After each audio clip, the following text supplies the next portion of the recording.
There we go. Welcome one and welcome all to our second Absolute Women's Football Show special, reviewing the 24-25 season of the Barclays Women's Championship, soon to be called by some, not us, WSL 2. You may have noticed we are in bubbles tonight. We just felt like it, so we'd zhuzh it up a little bit. And of course, as you can see, I'm joined by a fantastic bunch of humans. We are recording this on Father's Day as well, so thank you very much for joining me. And we all think... What's it say, And? The dog father. The dog father. Because I'm the father of dogs. I love that you explained that as well. The only bother is it's black and white. The only thing I don't like about it. But... Yeah. No, it's all right. We'll get a few Sharpies. But yeah, there's a fantastic bunch of humans who also think that this is the best league in the world. So we can't wait to talk all about it. So let's go to the dog father himself first. Ant, how you doing? You all right? I'm all right. I'm just like trying to find my best angle in this circle. I'm loving it. So if I'm going to be like this most of the night, everyone, then just don't worry about it. I am listening and I am talking. But yeah, I'm really good. Thank you. How are you? Yeah, really good. Thank you. Excited to be doing this one. Paul, how are you? I'm all right. First time seeing Ant since Sunderland are a Premier League. He's finally stopped running. So I had to get that one in. Congratulations, Sunderland again. I think I only stopped crying yesterday, Paul. Don't worry. So did I after Dan Ballard's goal. I haven't finished yet. It's been a long time coming. And of course, Danny, how are you, mate? Hello, I'm good. I'm enjoying my bubble as well. I feel like I'm going to bounce around at any point. Yeah. It feels like chunky bouncing, doesn't it? Yeah. Just, good. Yeah. I was just saying before we come on, I'm missing our comments saying where are we or how late we are from our friends in the chat. Strange doing it without them, but yeah, enjoying your company as always. Yes, thank you. And of course, yes, we mentioned the comments. This is a pre-record. So as much as we normally love your interaction, I mean, please still put your comments in because we will be reading through them, taking on any feedback, that kind of thing. But please do treat the show as interactive as you normally do. And we can't wait to see the feedback. But yes, we're recording this on a Sunday evening and it will be released on Wednesday as usual in our normal slot. Now, tonight, then, of course, we're talking about the Women's Championship. And what we're going to do, if you watched our WSL show, we went through in alphabetical order. This time, again, mixing it up a little bit, we are going to be going through them as they finished in their final league positions. So, without any further ado, shall we get started talking about our championship winners this season, London City Lionesses? And Paul, you know, we had to give this one to you because ultimately, if we were remaining neutral, what a feat for the club to have the audacity to go and win it in the manner they did, after so many people, including us, doubted whether it would be possible or not, considering everything. So talk us through it. What did you make of London City's season? Well, you can't deny it was a fantastic season for them. Like, you know, mission accomplished by the Death Star and Kang and everyone. She came in with the intention of getting to the WSL, and she's done it, hasn't she? And when you look at those stats, that's really impressive. It's more impressive to me almost that they won 6 away games. Like winning over half their away games and getting a positive goal difference. I know teams going up do that, but it's a lot harder in the Championship when we've seen teams fall over every single week. And only conceding 7 goals at home. Like, I don't want to say Hayes Lane is a rubbish place to go because, you know, people from Kent might be offended, but it was certainly a rubbish place to go if you're opposition team, because only conceding 7 goals is incredibly impressive. And of course, Izzy Goodwin. Izzy Goodwin. Yes, let's just focus on Izzy for the rest of the time. Watching her shine this season's been incredible, hasn't it? I mean, it's been lovely because obviously I've got a bit of a stake in it, having seen her play for Coventry United when she left Villa, and you have as well with her being an ex-Villa. Yes. And you could see the rawness in her, the raw talent when she played for Coventry. But like these past 2 seasons, she's just honed it. With Sheffield United last season, it was 15 goals last season for Sheffield United. And then this year she's got better still. Yeah, it wasn't just a fluke. It was that. Do we think she's the best striker outside the WSL? Or last season was she the best striker outside the WSL in England, obviously. I think it's between her and Shania Hills. Yeah. And Jade Bell, of course. Oh, no one comes close to Jade Bell, Danny. No one. No one. No one. Not in terms of prolificness, but when you take that level. Do you think Isabel Goodwin is regretting her move from Sheffield United to London City at all? Because it happened like literally right on just before the first day of the season, didn't it? Like hours before the season started. One of those moves where sliding doors moment, maybe. Can you remember as well that there was a tweet about, wasn't it? The Sheffield United weren't happy at all. They were like, well, we can't help it if a team who comes in spends money on one of our players. Like, well, yeah, that's football, isn't it? Yeah. Literally how the transfer window works. Because it was a record transfer at the time, wasn't it? In the Championship. So, I mean, it shows that London City were willing to put that money literally where their mouth is and think, yeah, okay, we've seen what she can do. Let's bring her in and see what's going to happen. Because Paul, they also brought in, Sophia Jakobsen and Kosovari Aslani and all of these names that you think, why are they coming to the why are they coming to the Championship? But you'd think, if they were going in there, it would be WSL. But now they've got to that point. So because we talked about it, didn't they, when they were first announced that these huge names were coming in, and it didn't work initially, did it? It did. It took a little while to get going because obviously the opening game. Oh, but do you remember when we were looking at the opening game of the season and deciding and saying it was a potential early title battle preview? Yes. Didn't turn out well for one of those teams, did it? Haha, Newcastle. But that was where the excitement wasn't it? That was the very first game, wasn't it? Yeah. Yeah, between these two teams, absolutely. And it was kind of 1-1. And if I remember correctly at the time, Newcastle fans outnumbered London City fans as well at Hayes Lane.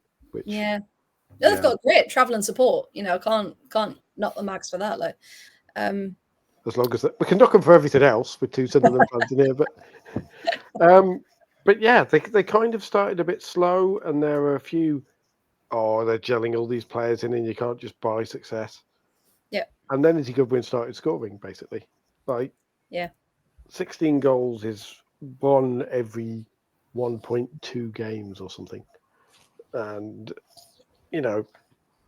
when you've got names like Jakobsen and Aslani, and then in January as well, I think in January was the bit where the rest of the league just started getting genuinely, hold on a minute, this is taking the mick a bit, because they brought in Saki Kumagai.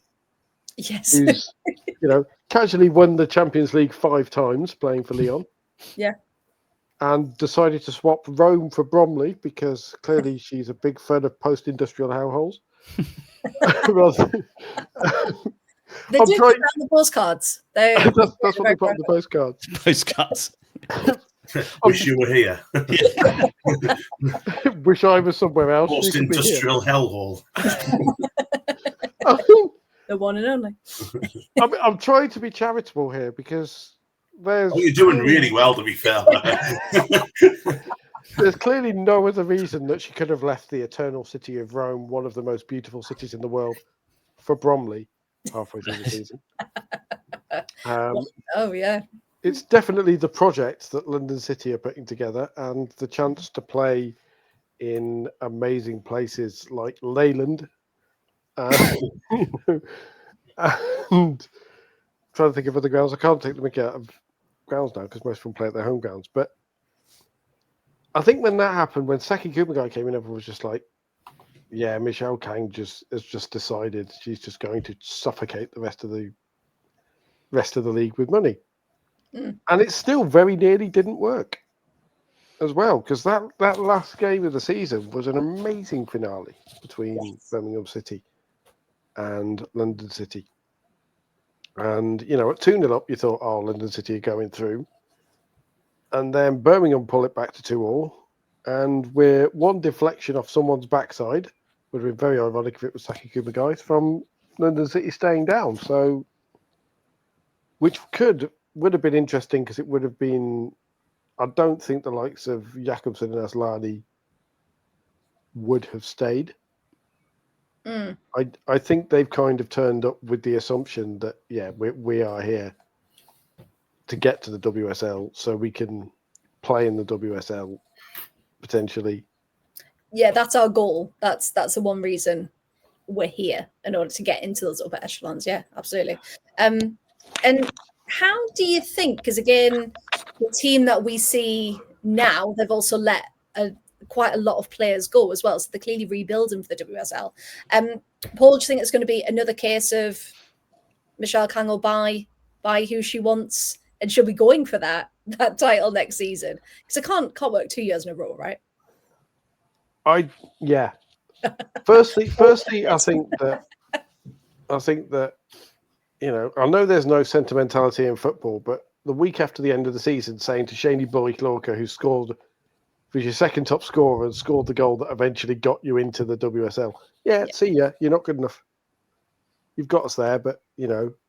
That was devastating for players like Shani. And you just think, imagine, like, you're right. You've scored that winning goal. You've got into the WSL. You've got a chance to play there again, and then you let go. And it's like, come on. And I think that's why I don't like London City. I think it's because it's the best clubs have a sense of emotion and sentimentality in football, and London City don't. It's clinical, isn't it? It's clinical. It's very much a business, isn't it? It's emotionless. I mean, it's got to be emotionless because they've got no fans to give them any emotion from the stands. But like next season, the vast majority of their players are by far the wrong side of 30, which in the women's game is even more of a red flag, as it were, than in the men's game, because women often have different priorities to men, and they reach 30, and sometimes they might want to be thinking about other things. And we're seeing a lot of women retire younger to do other things in life. And sorry, but a 35-year-old Sofia Jakobsen is not going to keep up in the WSL.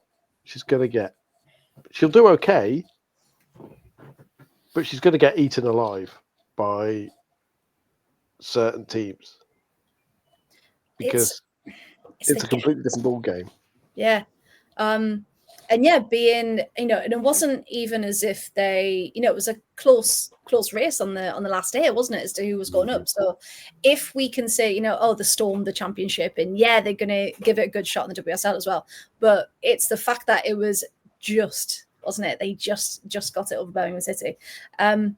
So I don't think they'll go down, because I think Kang will throw money at it and try and pick off players from the WSL, possibly. But I also think the way they do it, because they need to get people through their door, so they've got to get recognisable names, and a lot of those recognisable names are older. Good point. Just to kind of play devil's advocate on it as well, though. Like, if you're a London City, and you're the owner, and you're looking at that, and you have only just gone up, and then you look at the two sides that have gone up previously, Palace and Bristol City, who haven't laid a glove on any team in the WSL. Not, they weren't as if they were both went down on the last day or anything like that. They were both doomed from Christmas, weren't they, really? And it's like, maybe that's why kind of sentiment doesn't come into it with any of these. Because they want to stay up, and there's got to be another way now than just going up and thinking, we'll just do it again and bringing in 3 or 4 players, because they will go down if they don't do that. You know what I mean? So they want to get up and stay up, don't they? And maybe, as much harsher it is on releasing players, this, that, and the other, who got them there, maybe that's what's needed. But I think it'll be very hard for them, because London City are going to be hard to sell to the level of players that they need now. Like it's easy to sell to Kosovo Aslani. Yeah, you know what?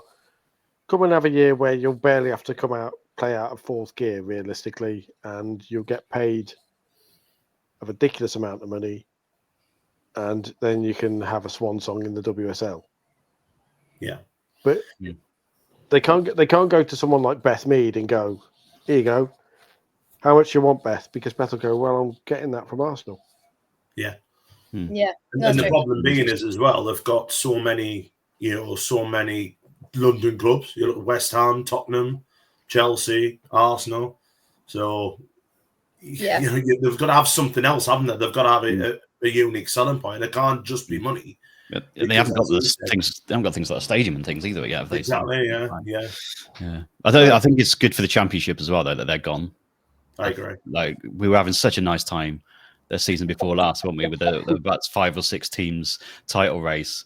It's like, when you're at school and you've got like a really nice group of friends, and then a bully comes in for 1 year, and they just like start battering all your mates, and then piss off to another school, and then you're back to going, oh right, okay, we can have a lovely old time again now. I feel like what London City are happening again. I feel like I'm reliving some trauma on the podcast. That's the kind of sense it has. It's like I was going to say that was very specific. I do feel like Bloody Jonty. To use the wrestling analogy, it feels like the bit in the Royal Rumble where everyone's having a bit of fun and battling, and then some twat comes in and throws 6 people out. London City are the big show or whatever it is. and eventually, but I don't think, like you say, lots of people going, "Oh, they'll shake up the WSL." No, they won't. No, I think they're going to get a few lessons quite early on, especially. And it'd be nice to see, wouldn't it? Because not that we're petty. Oh no, not at all. But it's one of those things, isn't it? Because I genuinely think the London City that we saw this season is going to be nothing compared to the one that we see when the WSL kicks off. So it's hard to really put any emotion like we were talking about or anything like that into the brand, because at the minute it's evolving and quickly changing. The fact that you can't get attached to people because they're then gone, so it's hard to then keep your fans and hard to. I mean, we saw when Rush Littlejohn was given the boot, just how much people kicked off because they were just like, well, whatever's gone on that no one's talking about, which says everything in itself. Fans. Yes, fans come for the club, but a lot of fans nowadays, the youngsters, come for the players, don't they? And to see their favourite players. So if they're constantly going and you've got to meet and get used to new ones, it's going to be hard to retain that more casual base rather than just keeping to those fans. I mean, most of their casual base of Arsenal fans anyway, and they turn up when Arsenal are away, or they're Chelsea fans, or they're. So what are London City going to do? Are they going to hope to rely on the thing in women's football where, like you say, fans follow players and they might sign, I don't know, Hayley Raso from Spurs and pull a few fans over that way? Or, I mean, that would be a cracking sign if they did that. But no, it's like Anne said, they need a USP because at the minute, we're taking the mick out of Bromley, we're taking the mick out of Kent, but that's kind of all it is at the minute. So I'll be really interested to see what they do in the future to really establish themselves as a club, as a brand, as as an entity that you can really get behind and tie some emotion to. I wonder how long it'll take before it's great to see London City Trailblazers, blah blah blah, isn't it wonderful stuff, turns around to our London City ruining the game when Michelle Kang throws another £1.5 million and Arsenal fans start going, "Oh God, we're losing players to London City now." Well, because everyone's going to be looking out London City versus Chelsea, aren't they? And they're going to have that as like the title race, and they're going to. I can't see it being. They go straight up to title contention and stuff. I can't see it. I might be wrong, but that's kind of the talk, isn't it, amongst some aspects of the internet? Like, they're going to go up against Chelsea, and it's going to be, and it's. I think what's the word? I can see them being a massive, massive disappointment, and all the people who haven't actually watched the league or who only watch 4 teams will be writing in November, "What's wrong with London City? What's gone wrong?" It's like, why aren't they winning? Well, they've just come up. Treat them as any other newly promoted side. but of course, you know, some media outlets won't, will they? But don't worry, we are going to keep them humble on their tours. But yeah, Paul, what are you going to do, Paul, when Man United play London City next season? I feel like we should get you on a watch along. Yes. Skinner versus Kang, the battle for the ages. We'll get you half and half, Garth, Paul. If they start badly, and old Jocelyn gets the boot.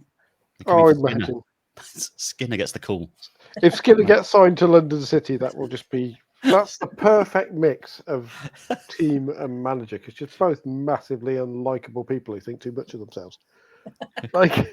It's really a match made in heaven. Plus, it leaves the opening of Man United as a job opening for a former ex-player to come in and save the day. Oh, naturally. Obviously. And there's only one person we can ever think of. There's only one person for the job. We believe in Phil Neville. We believe in Phil Neville. We believe. But despite what we think might happen in the WSL next season, we can't deny that, of course, London City did what they needed to do. And they did it with a point to spare. But it does say something about the emotional impact of them, that all we can say about the title winners being promoted to the WSL is, they did what they needed to do. Yeah, it sounds quite familiar, doesn't it? Yeah. Getting gone. Yeah.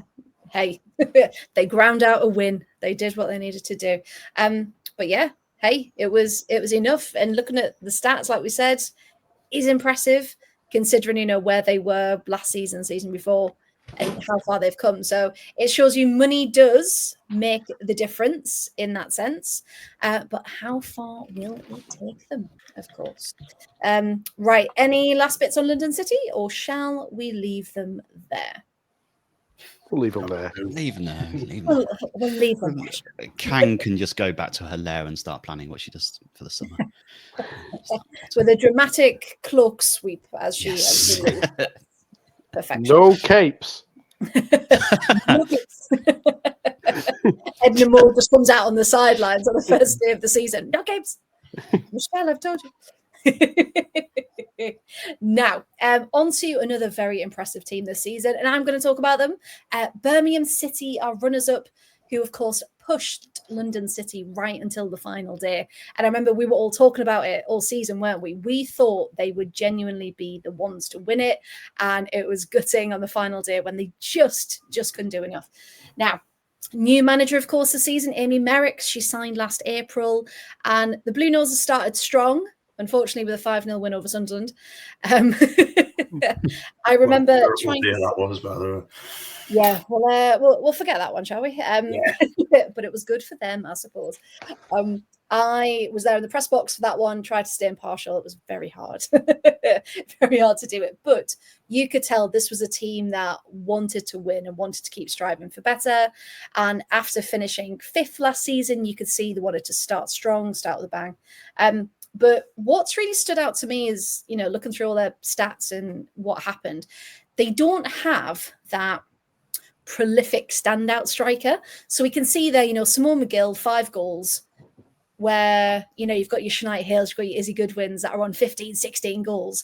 And you think maybe that's the key ingredient that maybe Birmingham were missing this season, because yes, they had a lot of different goal scorers. We had, people like your Lucy Quinns, your Liga Min, Niamh Heron, Ivana Fuso, Lily Agg, Shaw Uri, Ellie Mason, Louise Quinn. But a lot of those are leaving at the end of the season or retiring. So a lot of their goal scorers, they're gonna need to replace. So that makes for an incredibly exciting summer. But again, however many new people you're bringing in, how's that going to change the dynamic? But yeah, impressive score lines all the way through. Like we said, there was a 5-0, there was 4-0s. But the thing that stood out as well, there were narrow losses to Durham was 1-0. They narrowly won over Sheffield. That was 2-1. Lost to Newcastle. So all of these points, they just weren't getting them in the right places that they needed to ultimately push London City right to the end.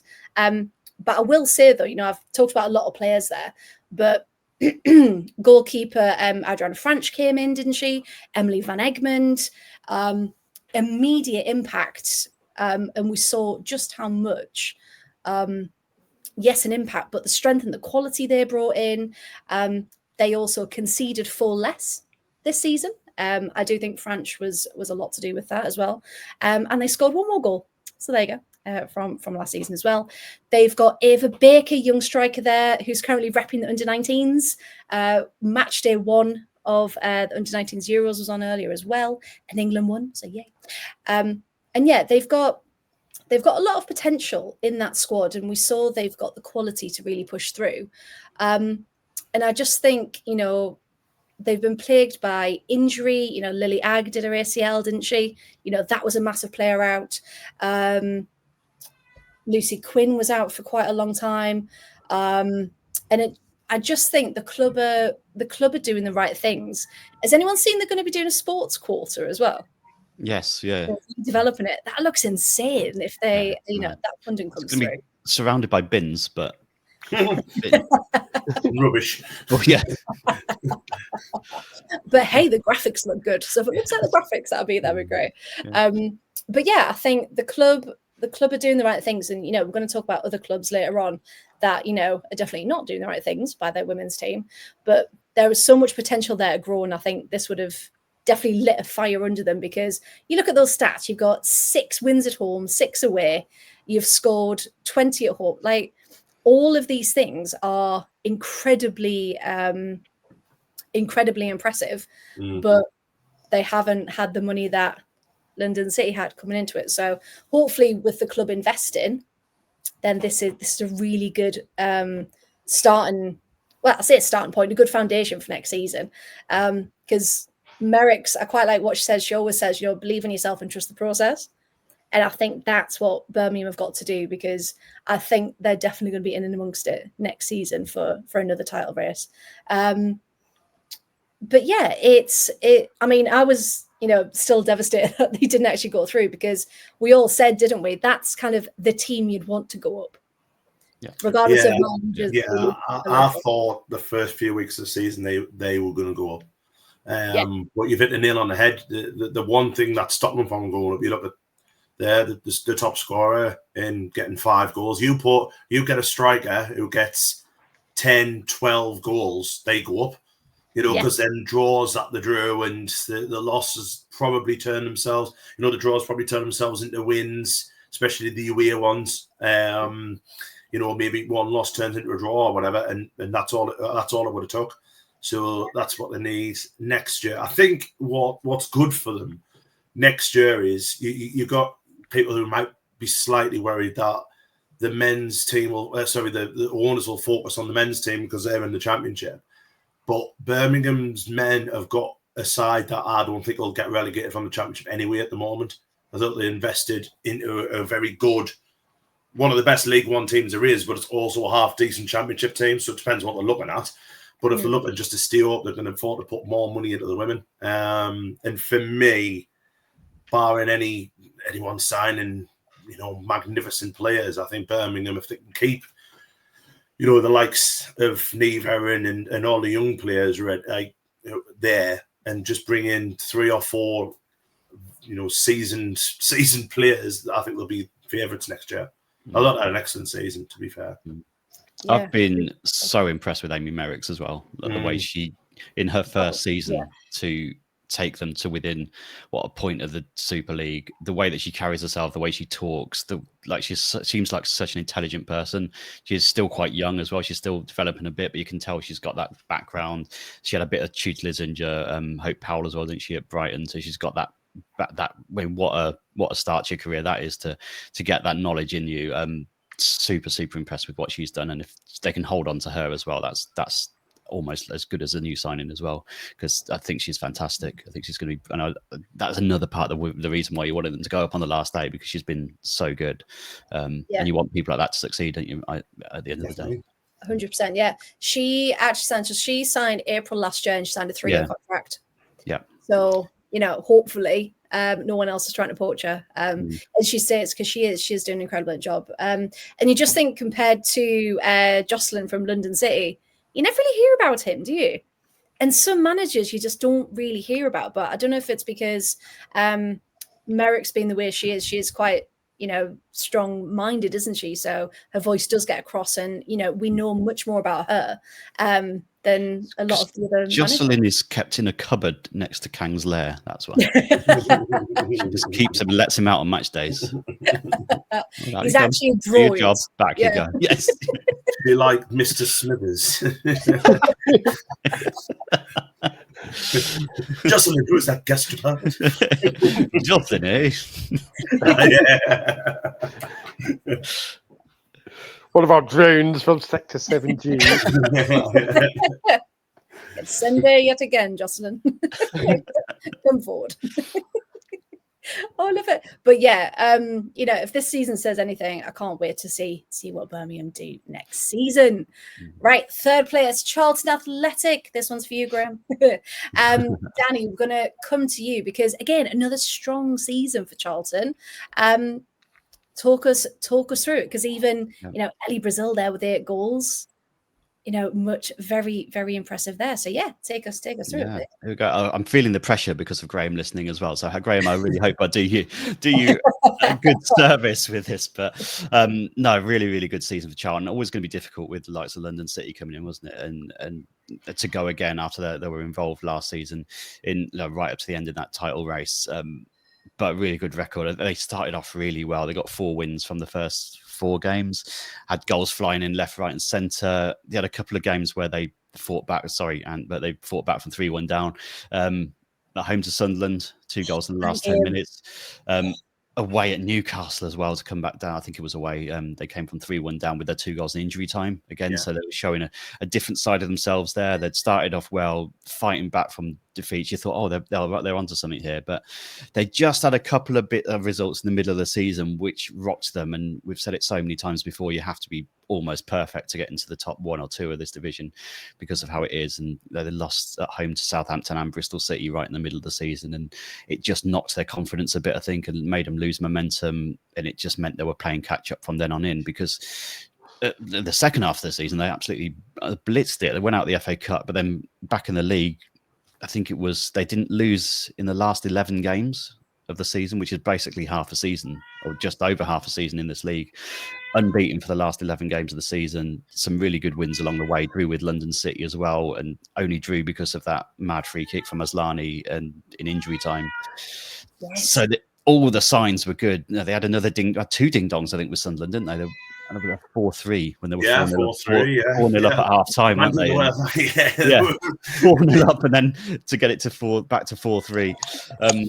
So yeah, I think Charlton will probably see this with all the other stuff going on as a pretty much a successful season to finish 3rd. They've just got to keep that consistency going, I think, for the whole season, because you can't go and lose a couple of games on the bounce in this league. You have to be on it for the entire season. Quite a few of their players are on 1-year contracts last summer as well, so it's going to be quite an interesting big summer as well to try and tie all them down again, because you start losing some of the players who have been fighting at the top of the table. It's going to be another rebuild. You don't really want that to happen.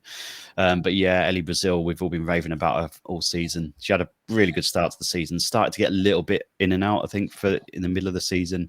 But give her the ball in front of goal, she'd be perfect for the likes of Birmingham, wouldn't she, if you just stick her up there. And that's the type of goal scorer they need to try and to finish off scores. But pretty much the opposite of what Birmingham did.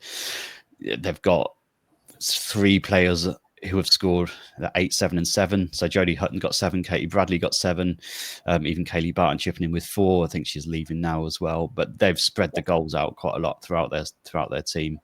And I think especially for Brazil to come back and to have pretty much a full season after those 2 ACL injuries as well was to be the star of this team up front. I think Hutton won player of the season and maybe went a little bit more under the radar than Brazil. But Brazil got the 8 goals. And to come back after those injuries was so key to her. And it was good to see her get a full season under her belt. And she's got an offer of a new contract, and they'll be desperate for her to sign it. But like I say, though, the amount of players they've got on 1-year contracts is a little bit of a worry to me. You know, if 1 or 2 of them leave, maybe 3 or 4 start to think, oh, maybe it's not for me either. You'd like to think they'd start tying them down and getting it sorted quite soon, because there's that chance of having to restart it all over again. But I think overall good season. Just got to get everyone tied down for the next season. I've got to mention Sophie Whitehouse's save of the season as well, for that injury time save against Newcastle, which I think was officially named save of the season as well. So she's had another good season as well. But yeah, good solid season for Charlton. It's just this season, unfortunately, it's just not been enough because of what London City and Birmingham have been doing. It's on paper, it's a reasonable season. Probably got to stop being so leaky, because they're scoring draws as well, isn't it? Yeah, lots of draws in there that again turn a couple of them into wins, and you're laughing. Scoring plenty, but just letting in a lot at the other end, which is leads to the draws, I guess. But just entertaining. That's how a draw was made. Yes. But no, you're absolutely right. That won the game. What was it? A goal wins a game, or the game was decided by a goal. The game was decided by a goal. Yeah, that's it.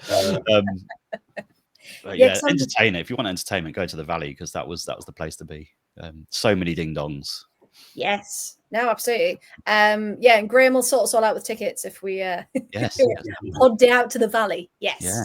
Let's go. And they had every game at the Valley, I think, this season as well, which was really nice to see. I assume they're doing it again next season. Yeah, I hope so. Because I'm just looking at the transfer tracker that I've made. They're letting go 1, 2, 3, 4, 5 have been confirmed to depart. Yeah. So Francesca Stables, Katie Godden, Kaylee Barton, Sophia O'Rourke, and Mel Phillis as well. They've all gone. Yeah, surprised with Phillis, actually. I'm surprised Phillis has gone. Yeah, a bit of experience that I think they needed. I was a little bit surprised with that one. Yeah, me too. And they've also offered contracts to Beth Rose, Charlotte Newsham, Alicia Endow, Ellie Brazil, Gloria Cyber, Jessica Gray, Jodie Hutton, Karen Muir, Kira Skeels, Mary Bashford, and Mia Ross. So a lot of new contracts, hopefully for longer than a year. And hopefully they can, keep that core squad, and then just add in that players that are going to make the difference. Yeah, 100%. But yeah, like you said, very, very impressive for Charlton this season. 4th place, though, and we'll come to you next. Darren. Your 4th after last season, where we all kind of went, they need to do something. They're going to be in trouble if they don't. What a turnaround. Talk us through it, and what stood out for you this season about Durham? They went back to what was effective for them in the last couple of what wasn't effective over the last season, where they started bullying teams again, but they also improved in the footballing ability. I think the big thing for Durham this year was getting Beth Heppel back, and Beth Heppel's played the majority of the season. I mean, she still makes them tick, and they're all getting a little bit older. They're all getting, we keep on saying about Durham. It's like when's Saliki's going to retire, when Sarah Wilson's going to retire. Sarah Robson, who's went off to have a second child, so he only played half the season. And I think we all said, didn't we, that Durham would be struggling this season to. I thought they'd go down. I honestly looked at the squad the first day. I thought this is a team that I think may go down, may struggle, but they've been outstanding. I think Adam Finesse has done an absolutely magnificent job coming from Oxford. I think that's probably been their best signing, getting him in, and he's being able to put his own stamp on them.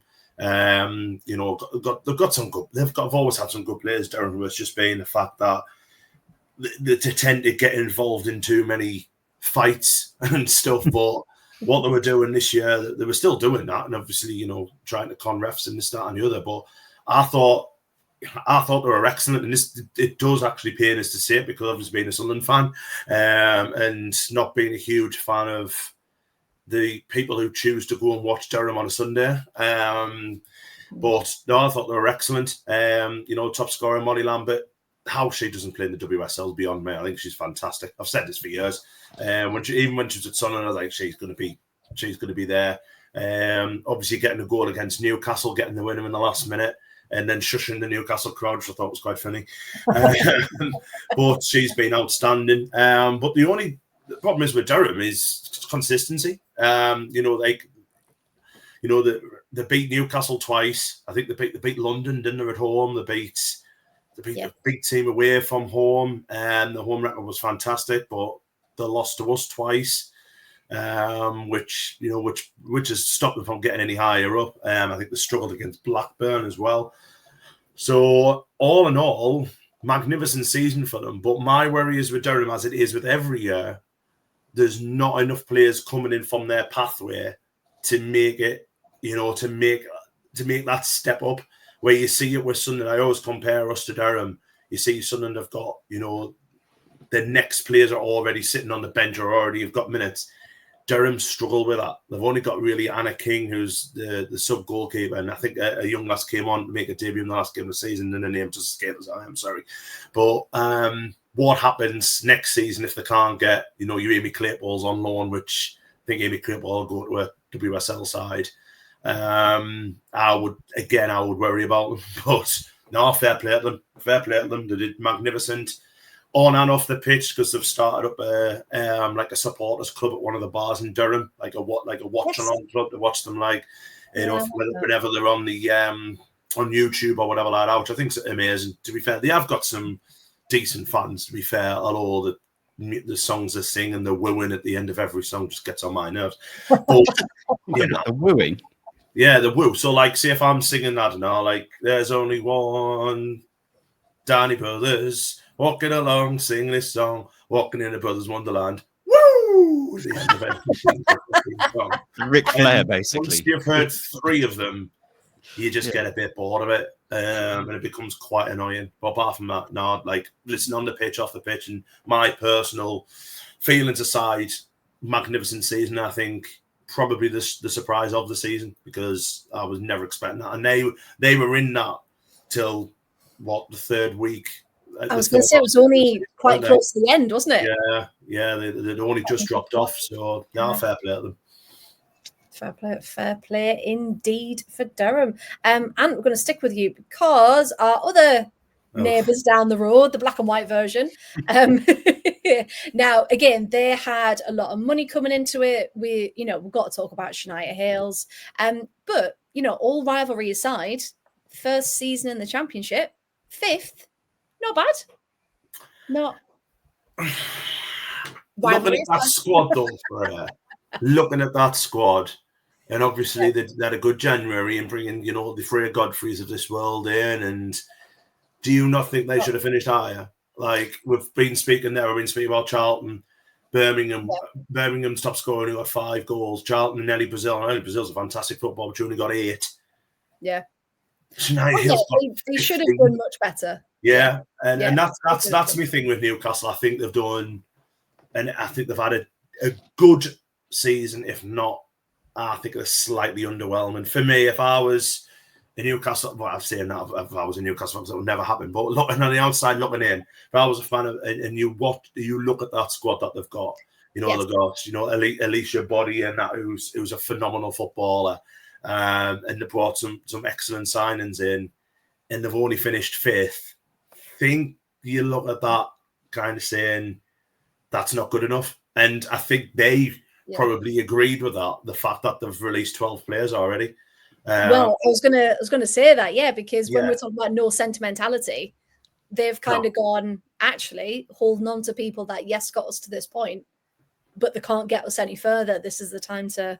It's obvious they're going for it next season, isn't it? It's obvious just by the sheer amount of you would have understood if it was a few of the young'uns, who aren't good enough. For instance, Grace Donnelly, the goalkeeper, probably isn't a championship goalkeeper, because obviously they've got Claudia Moore and again, one of the best goalkeepers in the championship, and they've conceded 24 goals. So it's a bit mad, and you got to be looking at it.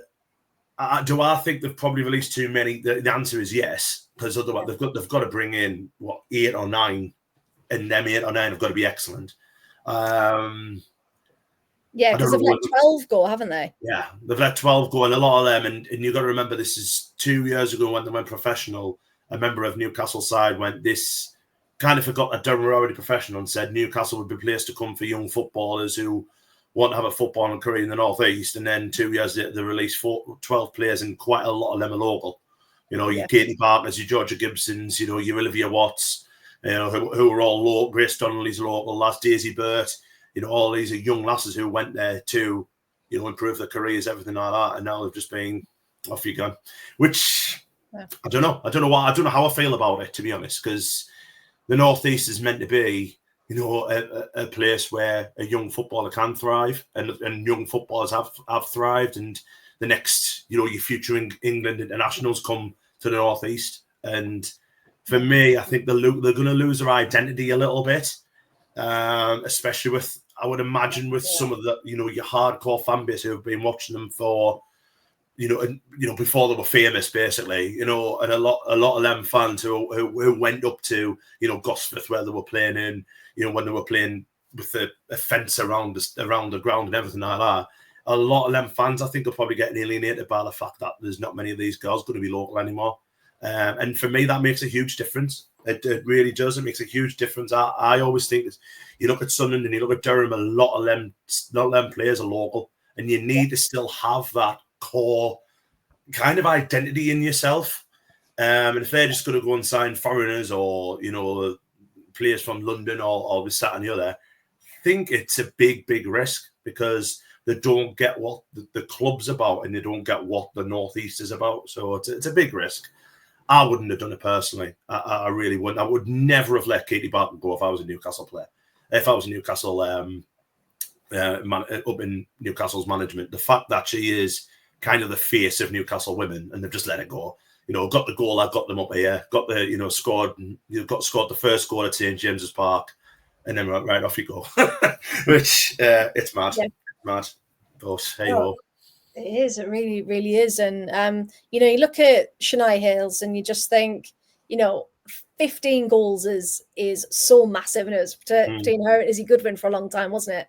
And you just think, yeah, you're absolutely right. It's the team they've got, the quality they've got, the, you know, the speed. We saw them on the counter. You know, people couldn't keep up with them. And you think, you know, 15 goals is higher than, you know, some WSL strikers as well. So you think something's got to change, something's got to give. So yeah, it'd be interesting to see what they do, won't it? They've got to stop conceding too many goals. Like I say, they've got, for me, one of the best goalkeepers, if not the best in the league, in Claudia Morton. And the fact that there was nothing in front of her. I was watching some of the goals. She was at fault for a couple, don't get us wrong.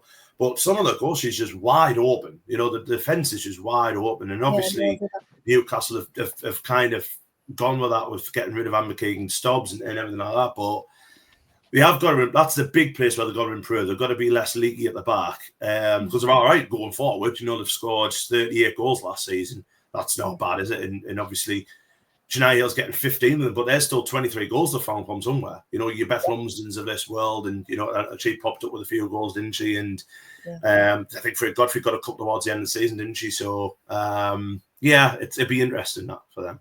I think Newcastle might be the most interesting club business-wise this season. Yeah, because like you said, they've got to replace everyone they've let go, and who are they going to do it with? Exactly. Absolutely. I think Becky Langley is on the hot seat now.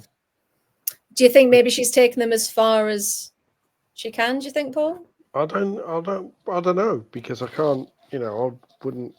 I think she's on the hot seat because, you know, she's the person who the owners are going to blame. You've got to remember as well, Paul, sorry to interrupt that, Amanda Staveley 3 years ago said she wanted Newcastle in the Champions League within 5 years.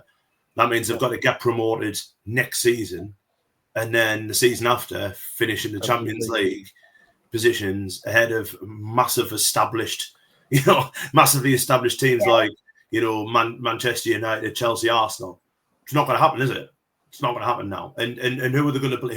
Who does any ownership blame when the club isn't doing as well as they expect? You can't get rid of all the players, so get rid of the manager. I do agree with you as well. I think the point you make about Northeast identity, and obviously you being a Northeasterner and knowing it as well, but Newcastle have made the huge selling point of, you know, war lasses and all that sort of stuff, and there aren't any. now. Well, not anymore. There's 3 or 4, I think, now. There's the Charlotte Potts who's injured, so she's not getting a game. Claudia Moore, who's a Mackham, but she plays for Newcastle, and then I'm struggling. I can't think of any more. So, if Sunderland now Sunderland are in the Premier League, a huge statement Sunderland could make is just going to Claudia Moore and going, "Come back, Claudia. Here you go." Yeah, how much are Newcastle paying? Yes, I don't think that'll happen. Might happen after next season. It might happen. I think she'll be back eventually, but it's another topic for another day, isn't it? But I don't agree with it, and I found it actually, obviously, being a fan of women's football, but also being a proud northeasterner. When a club's saying that you're going to come, you're going to be local, and you're going to come and be a professional footballer and have a lovely life, and this and we're going to be everywhere, and then you get released in 2 years. I think it just leaves a very bad taste in a lot of people's mouths. And I'm not just seeing this as a Sunderland fan. I think a lot of Newcastle fans feel the same way. Not the ones who've joined in. You know what I mean? Not the ones who have got on this fast moving train, but your hardcore fans who were there from the get go are going to feel alienated, I think. Yeah. Yeah, so a lot of reaction comments when it was first released as well. Like the likes of they'll find it harder to poach perhaps players from other northeastern clubs because, sort of like you say, with Sunderland's academy and the opportunities there. If you're a young person in the northeast, unless you've died in the wall, Newcastle fan. You're gonna look at Sunderland and go, do you know what? Yeah. Yeah. But you also as well, just to counter that. Sunderland, and I'm not going to name the players, but you just need to go on to social media accounts and say a lot of Sunderland players are diehard Newcastle fans. Yeah. So if it hasn't worked so far, and then you're a young lass now thinking, well, 14, 13, 14-year-old who wants to join a pathway, and you look at Sunderland who've brought forward your Katie Watsons, your Grace Eads, your Libby McInnes's, Emily Cassap, who's the next one off the line. Or do I look at Newcastle thinking, well, in 2 years' time, if I'm not super special, I'm probably going to get released. Where are you going? It's a no-brainer, isn't it? Yeah. No, 100%. And Sunderland, they're going to keep that identity, and the fans are a big part of that, and they're following, and the actual, the lasses that are coming through and representing. And I think what's quite nice about, obviously we'll talk about Sunderland when we get there, but the difference between all the different social media is Sunderland is always, let's talk about the club. This is what the club means. The girls that have come up from London or from different clubs, they've gone, I understand. I've been shown what this club's about, and I get it, and that's why we're performing. So, and that's clubs like London City. That's what they need. They need that entity, that mentality that's going to get them through, and to keep that idea alive, really, by that core team. Well, you need an identity, don't you? And that's what we mentioned about London, didn't we? The fact London are going up and probably not having that identity yet. But then you're looking at Newcastle, who, and again, I'm seeing this through a lot of gritted teeth, but you look at the fan base of what Newcastle have got now. Yes, it's obviously flying on a high with winning the League Cup and having owners who throw money this, that, and the other. And then you're taking that identity away from your women's team and trying to, because they're obviously trying to copy the men and bring in fantastic footballers in, but it doesn't always work. It really doesn't. And the fact that the women's game is still a very small pool of talented players, isn't it? You know what I mean? It's still catching up. So the fact you've done that, especially with some of these players who I think can still do it in this league. Olivia Watt, I would sign tomorrow for Sunderland. I think she's a wonderful footballer. So it's mad. Again, we're kind of threatening to make it into an anti-Newcastle thing when they have had a half decent season, I think. Especially, we've got to give Shania here a lot of credit. She's been outstanding, absolutely outstanding. And they did the double over us, and and again through gritted teeth, they deserve both wins. The game at our place, they wanted it more. They were getting stuck into us. It took us 65 minutes to get into the game.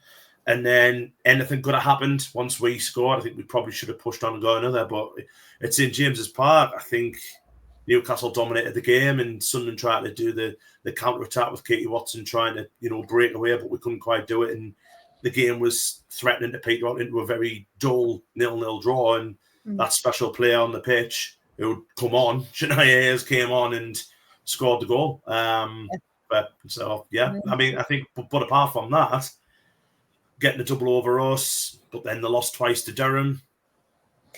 Yeah, it's consistency, and that's because they're conceding too many goals, and there's only so much as Shania Ayers can do. Yeah. If you concede 13, she's like, right, I've got to score 14 now, right? Thanks, guys. You can't go and goal and save them all, can you? I'm sure she'd probably give it a good attempt, but yeah. But even things like setting attendance records and, all of these things. So, yeah, I totally agree. Decent finish, standout players. But ultimately, looking at the squad, could have done a lot better. I mean, I think if you looked at that on, an old standard grading system, I would say a C-, where it's just about average, but you would expect a bit more. You're doing all right. Yeah, so much potential. It's a bit, and I hate using the word, it's a bit meh, isn't it? It's just, I was expecting, especially after their start, because they got a draw at London, didn't they? And then I think they won 2 or 3 games on the spin. They're going to run away with this here, and they're going to be a good side. And it just didn't quite. They just didn't quite have the consistency. It's the kid at school who could do better, but they spend too much time talking at the back. Yeah, you've got a lot of school references today. I have. I'm a bit worried about it. I think Danny's going to go to a corner and cry after this finish, isn't he? Some old school bird. It's because it's Sunday night. You think you've got the Sunday night blues, Danny. That's it. I think that's what it is. Yeah. All those thoughts on Monday morning. So yes, so Newcastle overall decent, but could have much potential to do better. Danny, speaking of. Yeah. See Newcastle United. And I raise you, Bristol City. No. Relegated last season, of course, from the WSL. Many thought, they're going to be fighting again for promotion. They'll want to get right back up. But ultimately finished 13 points behind eventual winners, London City. So yeah, Danny, what did you think of Bristol City season? Because again, it was a bit meh. Yeah, it felt like such a letdown from what they could have been in terms of challenges for the likes of London City, challenging at the top of the table, because they came down. But I think they came down with a little bit more about them than maybe some teams do, and you expected quite a bit more. They held on to quite a few players. Everything was looking like they were going to attack it, and then Lauren Smith stepped down 12 days before the start of the season to join England, the England under-19 setup. So they lost quite a massive pillar of what had made them good. I know they went down, but there was a lot of good feeling about her and about the job that she was doing and the potential for her to bring them back again. So there was a little bit of a messy start to the season anyway. Steve Kirby came in and settled things down a little bit. They got a 3-game winning run going around about October, November time. So I think they started to peak a little bit and get some good results, get some points in the bag, but it felt like that start to the season really hurt them, and the resettlement period almost when Lauren Smith went, it really hit them. They've got some really good players in there. I've been banging on about Lexi Lloyd-Smith all season. She's been outstanding, top scorer. And when you look at their squad, the likes of Fionn Morgan, Amelie Thestrup come down from the WSL, you thought she was going to be banging in the goals. I think she only got 3 in the end. Emily Syme in the middle of the pitch. They've got a good squad, and it just for some reason didn't work this season. They had another team who had got a couple of ding dongs against Sunderland as well. 4-3, I think it was up there, wasn't it, Ant? Got a 5-0 win against Durham in there. They looked like they were going to start to turn the corner, and then they just started drawing quite a lot of games, and it was just always a case of nearly and not quite. They never really got going. And I think they won, only 2 of their last 10 games that they won. and it just petered out a little bit, I think, which you sometimes get at this level when only one team goes up. You get teams who just drop off for whatever reason. But for the squad that they've got and the players that they've got, I thought it was really disappointing in terms of a campaign. They should have been a lot higher up. And Kirby's paid the price and he's gone. He had a 2-year contract, it's been cut short early, so he's gone. Managerial vacancy in place at Bristol City. Phil?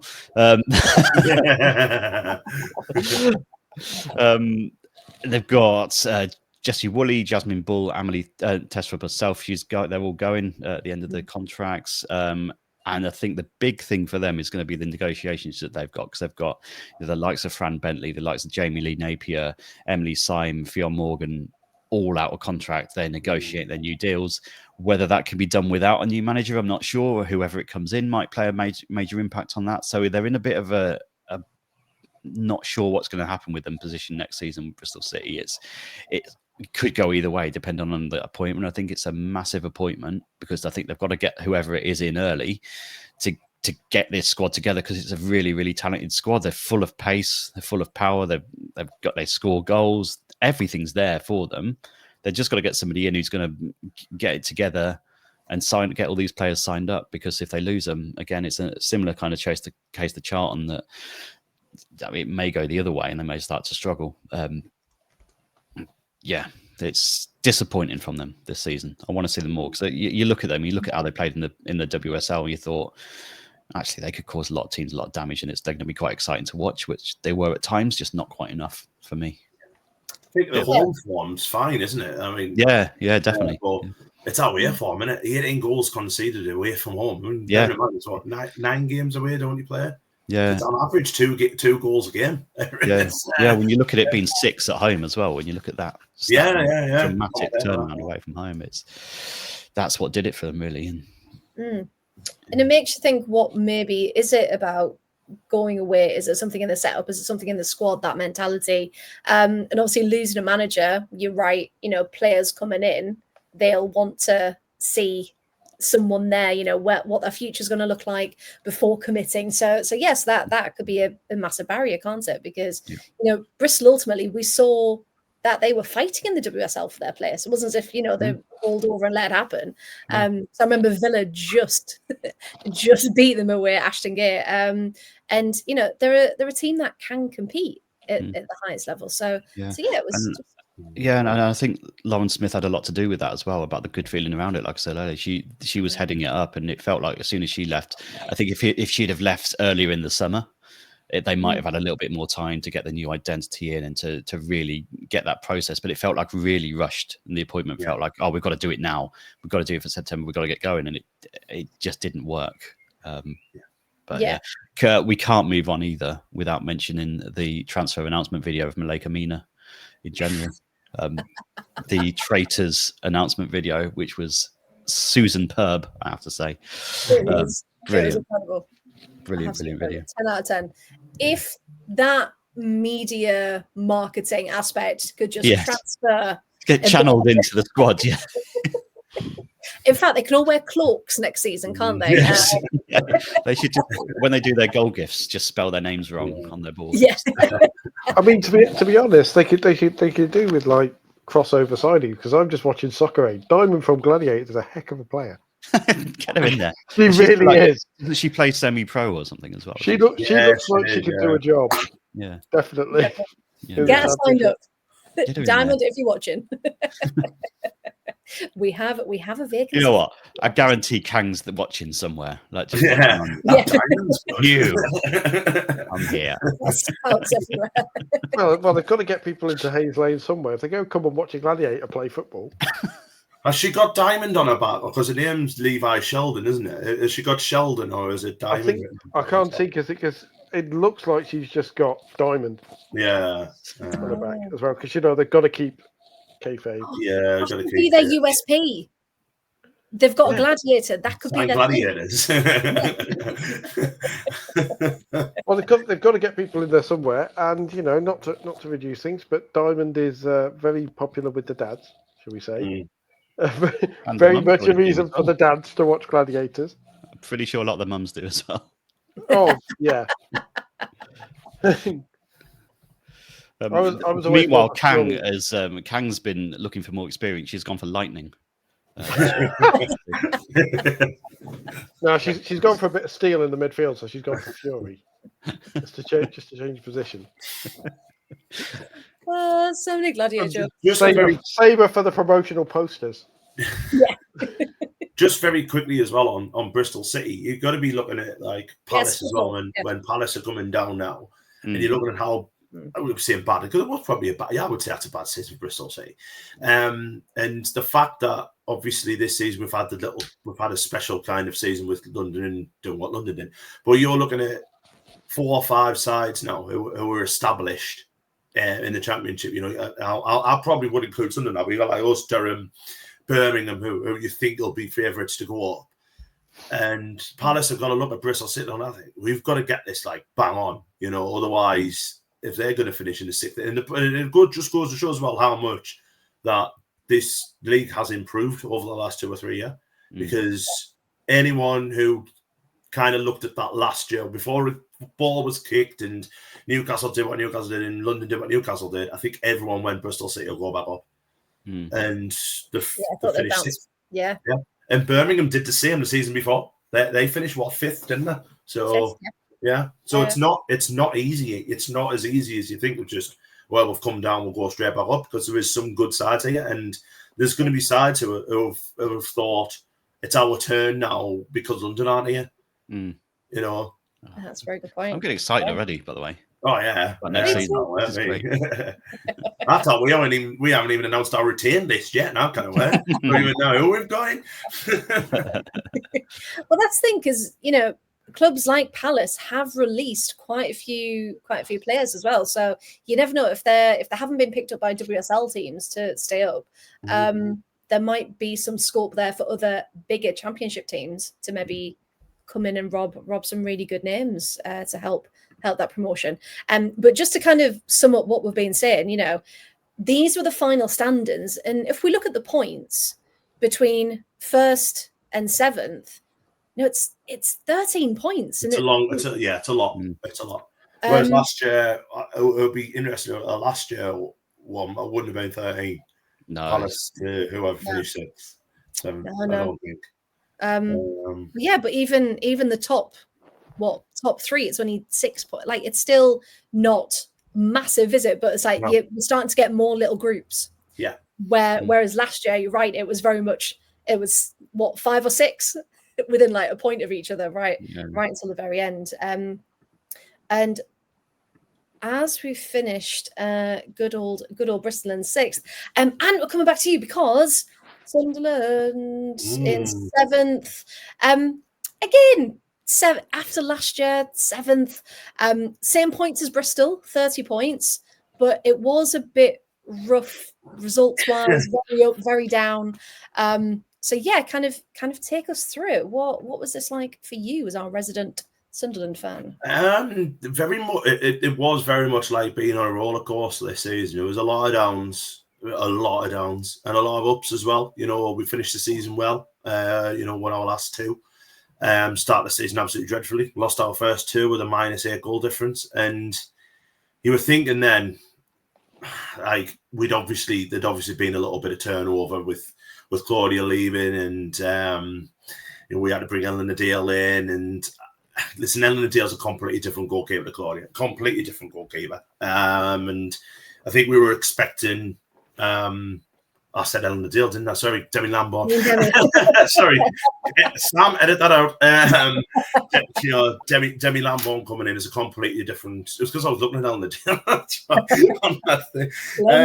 Demi Lamborn coming in is a completely different goalkeeper, and I think it took Demi till Christmas to really settle in, and then the second half of the season, she was actually all right, but the first half she was conceding goals, which I don't think she thought she should be conceding. But all in all, I think it's a season where had Eleanor not got injured against Birmingham, I think we finish higher up, because we were very, very reliant on her. And it took her a while as well to start scoring. I think it was Durham away when she got her first goal. She'd missed a penalty against Southampton early on in the season, and that changed the game. That was the game changer. We were the first team to take points off first team to hit London, so they are. Tash Fenton getting a goal, but ultimately, I've spent a lot looking at the stats on Sam's wonderful graphics, and the basic part there is we've conceded 34 goals this season. That is not good enough. That is not going to get you in the top 3, top 4. Where last season I think we didn't concede many at all. We had Claudia who had the Golden Glove. She won that. I think she had 8 or 9 clean sheets.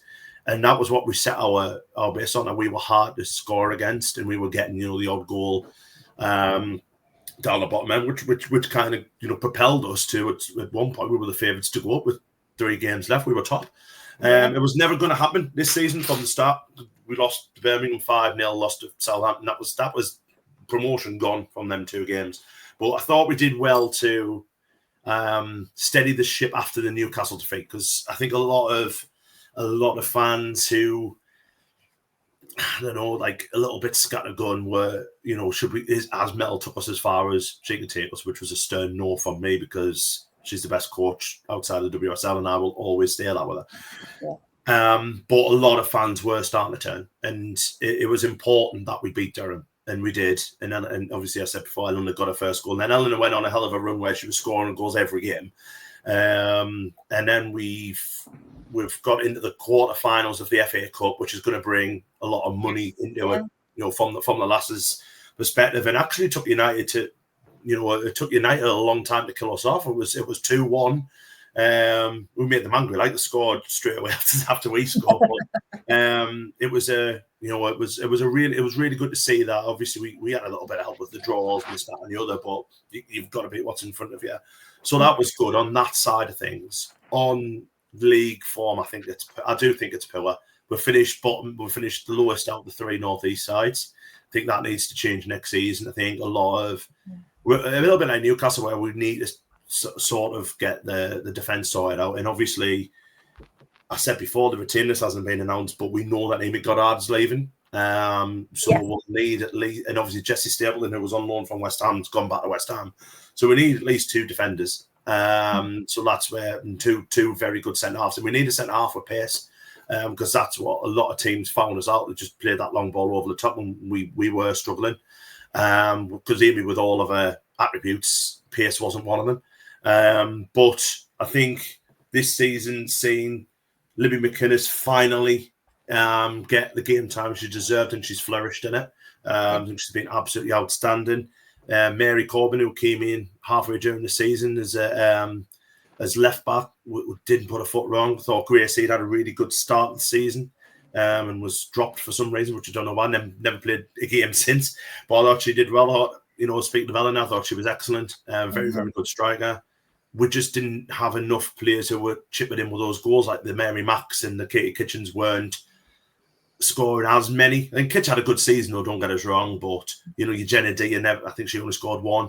We were expecting her to get a few more. And that's all what's cost us. But we'll see what happens. We signed Marissa Shiva with a few games to go. She's unbelievable, absolutely unbelievable, wonderful footballer. And if we set our standard to her of caliber of player we want to sign during the summer, we'll be absolutely fine. And see where we are next year. Where do I think we'll finish? I think we need to at least finish above one of Durham or Newcastle. So I think it'll be another one of them where we won't go down. And what a massive thing it is now is the men are now promoted. So they can now start looking at the women's side and start thinking, if they want the women's side to be competitive in every aspect, and it's the one club kind of sentiment which they've said all along, they can now plow a little bit of money into it. And plus you got that FA Cup money that we can actually afford to sign a few decent players. So we'll see what happens. Just makes all the difference, doesn't it? I did check, only 18 conceded last season. Yeah. So nearly double. And that's not good enough. It's not good enough. And some of the goals were just so poor. Danny mentioned the Bristol City game. It was a Charlton game, sorry, where Charlton were like 3 or 4 up after. The goals were awful. the goals were just horrendous. The Newcastle goal, second one's direct from a corner. It just wasn't good enough. But no, it's a fresh slate. I would like the retain list to come out because obviously it's. I think a few players will go because the likes of your Jenna Diaz and your Mary Max are on 2-year contracts in the run out of this year, and I think Jenna will leave. To be honest, I think Jenna will leave because she hadn't played as many games and she wasn't nowhere near as effective. I think something's probably happened with her off the pitch. I don't know. So that's just speculating. But I think it'll be a few names who will go. But we'll see what happens. It's just purely speculation because they haven't released it yet. So we'll see what's going on. So Mel, if you're watching, if you could just release that list, please, that would be yeah. I mean, at some point it would be nice because look, it's 15th of June now, so the season finished nearly 2 months ago. It would be nice to have one. And obviously, I'm not pinning any of that down on Mel Ray. But what I will say, and obviously, I was at the playoff final. And I will say this we said this before regarding your identity. And I was talking to Steph Libby, the assistant manager, in the dugout below the access ways and stuff like that. And of course, ours, many of the last stage, because there's a few sat like, because I think they got like one ticket each with a suit. A few sat like, where the corporate stuff is. She goes, with Demi and Kira and I think it was a couple more. And Demi came over and chugged us a pint, both down a pint together. And then Kira Flannery, who was on loan from West Ham, had left the club by this point. She got back West Ham. She was there. So that shows it's this, you get this club. And I really like that. I must admit, I thought that was brilliant. To have them there and them celebrating as much. And, you got like Jess Brown with the Sunderland top on holiday and all that stuff. And, so they do get it. They do get it. And that's what's good about this club, the close knit that this team has. Yes, there will be players going, but the fact that a player would be looking at that thinking, they're all like spot on, that is which they are, and they've got time for anybody. It's a great side and it's a great club for a player to come into. So I think the only way is up at the moment for Sunderland next season.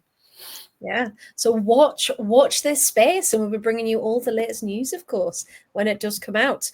Paul, we're going to come back to you next because Southampton finished in 8th. We can see their, home record wasn't particularly good this season. But again, another team that, lost Remy Allen, other backroom changes that clearly really affected what went on. Ultimately did enough to survive. But yeah, what was Southampton season like for you? Yeah, they're... I worry for Southampton because last season, just really quickly, they finished 4th with 39 points, and you just think, what has happened? Yeah, and they've got even after releasing players, you look at the players still under contract. They've got Fran Stenson, who's a young England goalie, and Benedict Haaland, who's played internationally for Norway.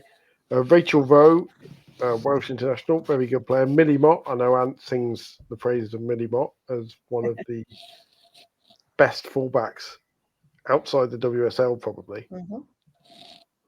Lucia Kendall is very, very good as well, as another one. But they're just, I look at them and think, apparently there are issues behind the scenes. It will be the first of several refrains, I think, of men's teams dictating the women's teams, especially with Southampton men being absolutely abject in the Premier League this season. But they've let Rhiannon Dean go, for example, as one of their top scorers. Yes. Yeah, Rhiannon Dean, Alice Griffiths, Izzy Milne, Emma Thompson, and Emily Kraft have all gone. Particularly Alice Griffiths. Alice Griffiths is a Welsh international. She's potentially going to be playing at the Euros this summer. She's quality. Yeah. Lucia Kendall plays England age group. Tara Bourne plays England age group. These are not bad players at all. No. Megan Collett's a very good defender. Paige Peake as well. These are all superb players. When you run the names off them, these are a team that should be finishing higher than 8. But like only winning one game at home and only scoring 7 goals all season is horrific. Yeah. Well, every game was at St Mary's, wasn't it, as well, the home games? Yeah. Mad. And they were getting decent crowds, they get championship terms, they get, 1,500, 2,000. Yeah, 7 goals, 7 home goals scored all season. Yeah. It's not good enough, is it? And they've got, they had people on loan like your Georgia Mullets, Vivian Leila Habert, your Araya Dennis, all of these names that were there and could have potentially made an impact with what they could do. But there was just something missing, wasn't there? I think they go in the way of Blackburn. Yeah, I agree with that.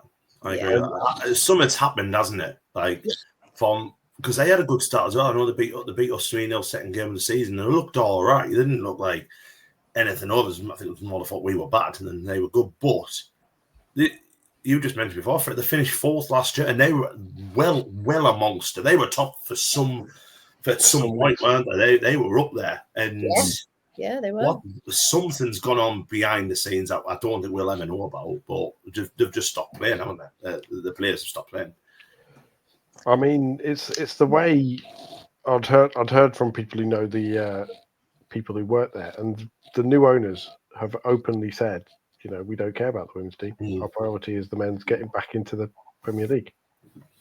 The women can sit in the second tier. We'll give them enough money to keep in the second tier, but we might have to cut the budget. And it's like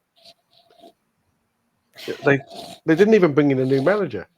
They let Remy Allen go in February, and then they just said to Marianne Spacey Cale, just go back and do what you did before, as well as being the director of women's football, which I always think is a bit of a ceremonial role anyway that clubs put into not really claim much about. What power actually comes with it is the question. It's all well and good having the title, but what can actually happen? Yeah. Is it the kind of power that like a Blackburn director of women's football might get, or is it Paul Green at Chelsea? That kind of level of. Yeah, very different ends of the scale. Yeah, absolutely. Because you look at those stats and you can't defend it, can you? There's got to be. Well, nor could they. That was the problem. Very good. There we go. You set them up, I'll tap them in. Which again, Southampton couldn't do with only 20 goals all season. 7 goals at home is pathetic, isn't it? It's absolutely pathetic. I'm pretty sure that in their relegation season, Coventry United scored more goals at home. I'm going to go and look that up now. I'll be surprised if they didn't, Paul. I would be surprised if they didn't. Yeah. And let me tell you, that was a flipping nightmare of a season. Having to commentate on that every week, being 3-0 down at half time against Sunderland at home and all that sort of stuff. It's just, and yet, here we go. That is relegation form, and the 7 goals at home, even the home form in total is. I don't think they won a game. I don't think they've won a game this year yet. And again, I might be wrong, but I don't think they have. Let's have a look. So Southampton. If they have, it's only one. So they won 3-2 against Sheffield. That was 27th of April. But apart from that, no, you're right. That one. Yeah, that was a lot like what Durham did last year. Durham fell like a stone last year, and I don't think they've won a game. I think they won one game in 2024, and I can't see Southampton doing a Durham next season by righting all them wrongs. Because I don't think the squad's good enough. And if they don't have the backing from the club either, it's only going to get worse, isn't it? Yeah. And you've got to be looking at the likes of Molly Pike, for instance, won't stay there. Millie Mott as well, who she's Southampton last, but she'll want to be. She's a hell of a footballer. She'll not want to play for a team who don't support her. So it's worrying times. And I would, if there's two, which we still don't know, we think there'll be two going down, I would put Southampton down there, to be fair, because you're not going to, probably, we don't know what's going on with Sheffield United, but Sheffield United still be Sheffield United one more, don't you? And the teams coming into this league, which I think we'll get into, your Nottinghams and your Ipswiches aren't going to be, aren't going to lie down. You saw what happened with Portsmouth. Portsmouth took a while to get going, but the end of the season brilliantly. And there is always a team that unexpectedly drops. And I think Southampton could be the ones next year. Very much. I agree with that fully. For the record, Coventry United, or Rugby Bros they are now, did score more goals at home than Southampton in the nightmare of a season, because they scored 4 of them against Crystal Palace in one game. Oh, yeah. So, well, there you go. But yeah, fortunately for Southampton, it was enough to stay in the Championship this season, at least. But yeah, something massive needs to change over the summer, or else who knows what will happen next. Hopefully not another Blackburn situation. However, let's talk about something good, shall we? Let's talk about Portsmouth, who, not going to lie, all of us at one point went, probably going to go down, aren't they? Because unfortunately had an awful start to the season, suffering, 5-0, 4-0, 5-1 defeats. And yeah, most people had written them off by Christmas. But as Ant said, there's always one team. But in this case, it was one team to keep an eye on. And, at the end of the season, managed to leapfrog both Blackburn and Sheffield to secure another year in the Championship on their maiden season indeed. And, even if we're just looking at those results, only 3 wins, but 4 draws. And again, more goals if we just do have a look. Yeah, there you go. Yeah. More goals at home than Southampton. So, they were a team when they came up. And again, they were one of the teams where we thought, this is the type of team we want in the Championship. The club are making changes, in the backroom staff. You can see, they've got an identity. They've got all the local players that are still there. And you just think, if they're going to give it a right go, this is the time to do it. And it was clearly the rhythm of the Championship that was quite off-putting at first, wasn't it? But once they hit their stride, a complete changing point. So players like Sophie Quirk, we can see there, 5 goals, top goal scorer. Hannah Cohen, I think she was in our Championship underrated team of the season, wasn't she? She was definitely one of the names in there. Their reliability, ability to impact the game was just incredible. And it was really lovely seeing that come through as the season progressed, as they settled into it. Now, on the 10th of November, they got their first point. It was a 1-1 draw against Sheffield. Then, of course, they got the 2-2 against Sunderland. And they should have won that game as well, Freya. They should have won that game because we were dreadful that day. I remember thinking when I saw the scores, we've been lucky there from a Sunderland perspective. Lucky to get the point. And you think, you're looking at these other results, and it was 3-2 against Newcastle, so they narrowly lost against them. It was a 1-0 loss to London City, and you think, hang on, this is the team that will lose them 5-0 against your Charltons, and you think, okay, there's potential in this team. Let's just, we know it's a short season, we know there's not enough time, but let's just see what they can do. And it was March. It took them till March to get that bit of rhythm, but the tides started to change. Win over Sheffield United, then a win against Sunderland later in the month, and then which again we were terrible. A bogey team, you might say. Yes. Finished their season, of course, with an odd number of teams. They finished a week early, didn't they? With an impressive 4-0 win over Blackburn.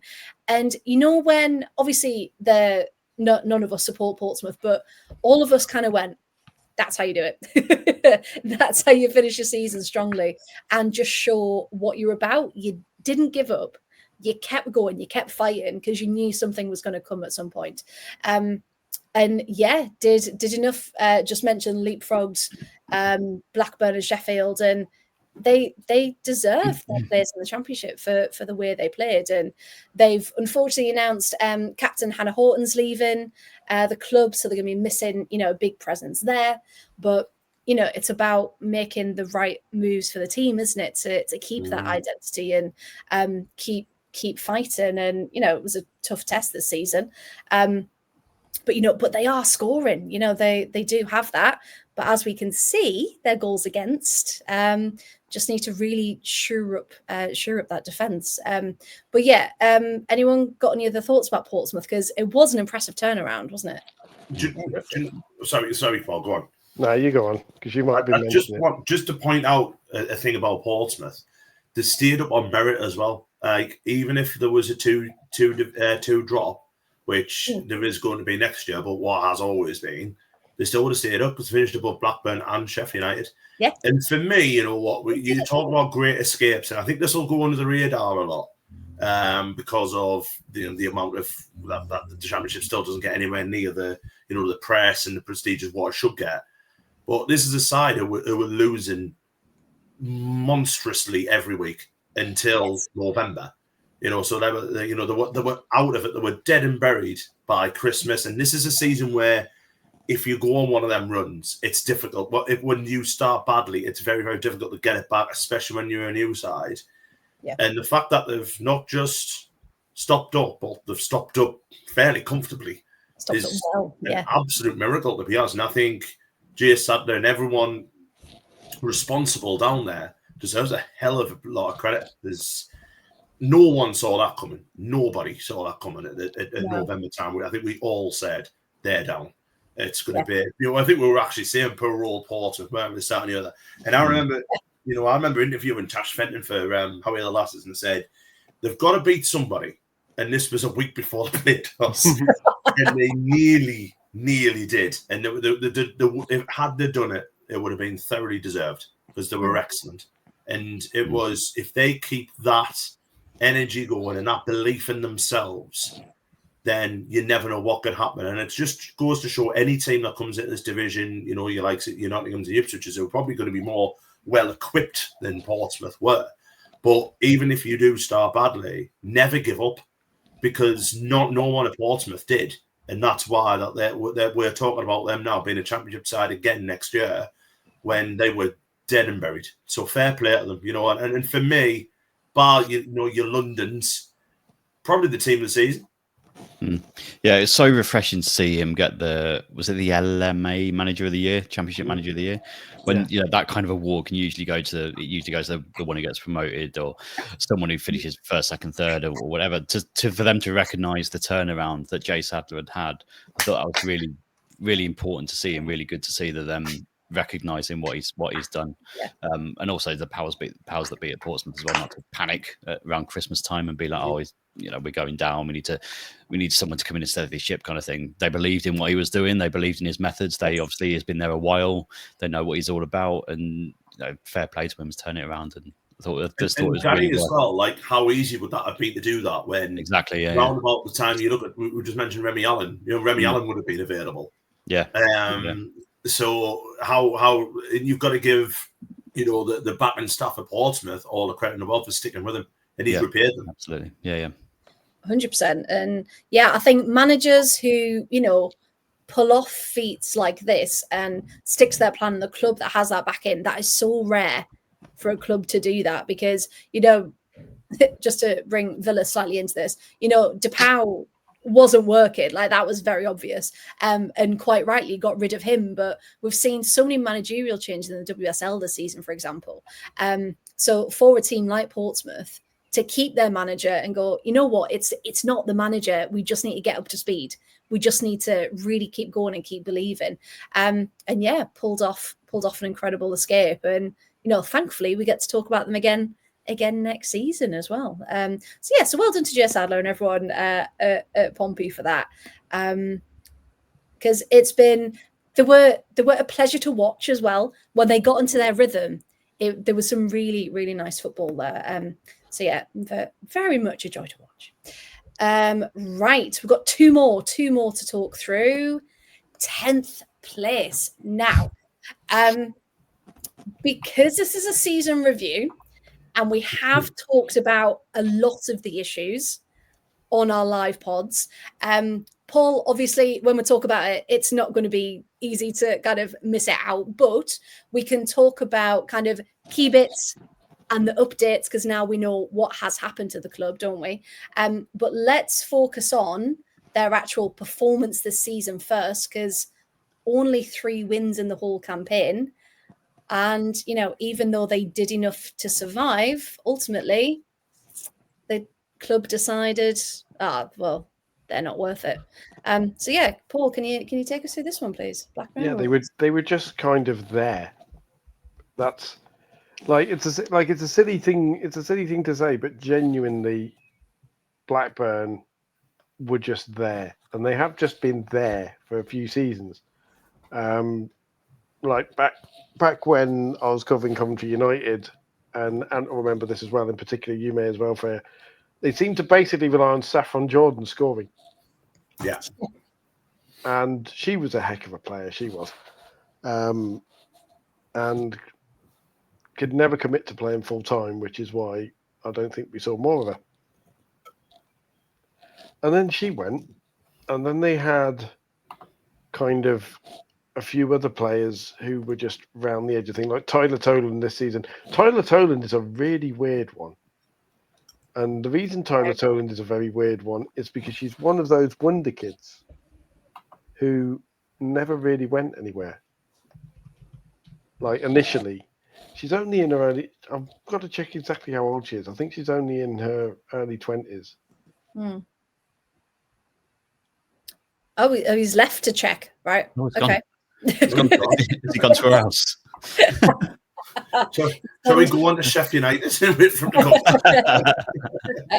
He's gone to consult his library full of on Blackburn, Megan Hornby as well. Massive loss for them last summer. Like for her to go to Portsmouth, and she was a driving force in that midfield. She was what they were all about, that hard work, that grit, and they still had a few of their players who were doing that. But I just thought she was a massive presence in that midfield that they lost.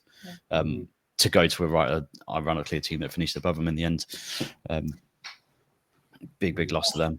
There were another team who I thought lost their identity as well last year. You know, they were a master of the dark arts. Like when they went in front, they did everything in their power to time waste, to go down, this, that, and the other, and it worked well. I'm not gonna criticize it because it worked very, very well. But they didn't do that this year at all. Mainly the fact they never went in front that many times. But a poor season, and it's a shame what's happened because obviously it's players, it's footballers losing the job, and it's fans who aren't going to be able to see the football club or whatever because they've gone down 3 divisions, haven't they? So a lot of them players will go. But I think had they stayed in, they would have probably been bottom of the league by a good way next year. Well, you think they finished 6th last season? They finished 6th. They got, let's just have a look, 36 points last season was enough for 6th. And you just think, you know, we know things have been going badly for us. It came about the wages, didn't it? Do you remember when that hit last season? And it was, you know, they were barely being paid anything. And then this announcement came out earlier that, actually they keep adding more things to the minimum requirements to run in the league. And it's in the best possible sense, if your club feels that way about women's football, then they don't deserve to have a women's football team. Yeah. And that's the sad thing about it, because there is no point whatsoever having a team that's kind of just there for show, because it's an insult to the players, it's an insult to the staff. And you've got these players who are given their all each week for nothing back, and you just think they deserve so much better. I just wish that owners would be more honest about it. Right, you've lost interest, okay, you know what I mean? Like and that's what it is. You know, I've witnessed it as a Sunderland fan. You know, when Ellis Shaw was in charge, Ellis Shaw pulled the plug. We went from one of the best teams in the country to, you know, the 4th tier or wherever it was. It might have been a 3rd. It was 8 tier anyway, and we have to start all over again. And it is hard, and it's horrible to see. But you just wish you had some transparency. Not all this like the Blackburn there saying, well, the league are making it more difficult, they're raising the fees, doing this, that, and the other. This is a football club who are an established championship side. They've got money. You know what I mean? Yeah. So and the fact they turned it on the fans as well and said, "Oh, because attendances are low or the attendances aren't what we expect." You can't put the blame on the fans. You know, does that mean you're going to turn around? I think I said it on the main pod that the men's team have dropped about 10,000 fans since the Venkis arrived. Are you going to suddenly pull the plug on them as well? You're not. It's nonsense. And the problem was regarding that. 2 years ago, they were playing at Bamber Bridge, and they were getting decent attendances there. So don't run before you can walk. I don't particularly care for Sunderland being at the Stadium of Light, apart from the Newcastle game where there was a lot. But we're playing Newcastle. The three other games we barely filled it. There's hardly anybody there, and I don't like it. I prefer playing at Everton. And Blackburn had Bamber Bridge as a nice stadium to go to. You could get a butter pie and you can get all sorts, but it was a good outground basically. And then they moved it last year to I think it was the Lancashire Sports Stadium. Again, nothing wrong with it, and they filled it up. It was decent enough. And then they announced a team who was sixth and the team who weren't getting that great crowds anyway. It was enough for them to tick over. We're now going to Ewo Park. It didn't make any sense to begin with. So, but then they didn't market it, and they didn't push it, and you just think you can't blame the fans for not turning up when you're not putting anything into that marketing to then get the fans. And you're absolutely right. If you're getting good attendances at a smaller ground, that's so much better. People want to go there because it's quite sad going to quite an empty stadium. And so that would affect it as well. And it's the fact, what was the wording again?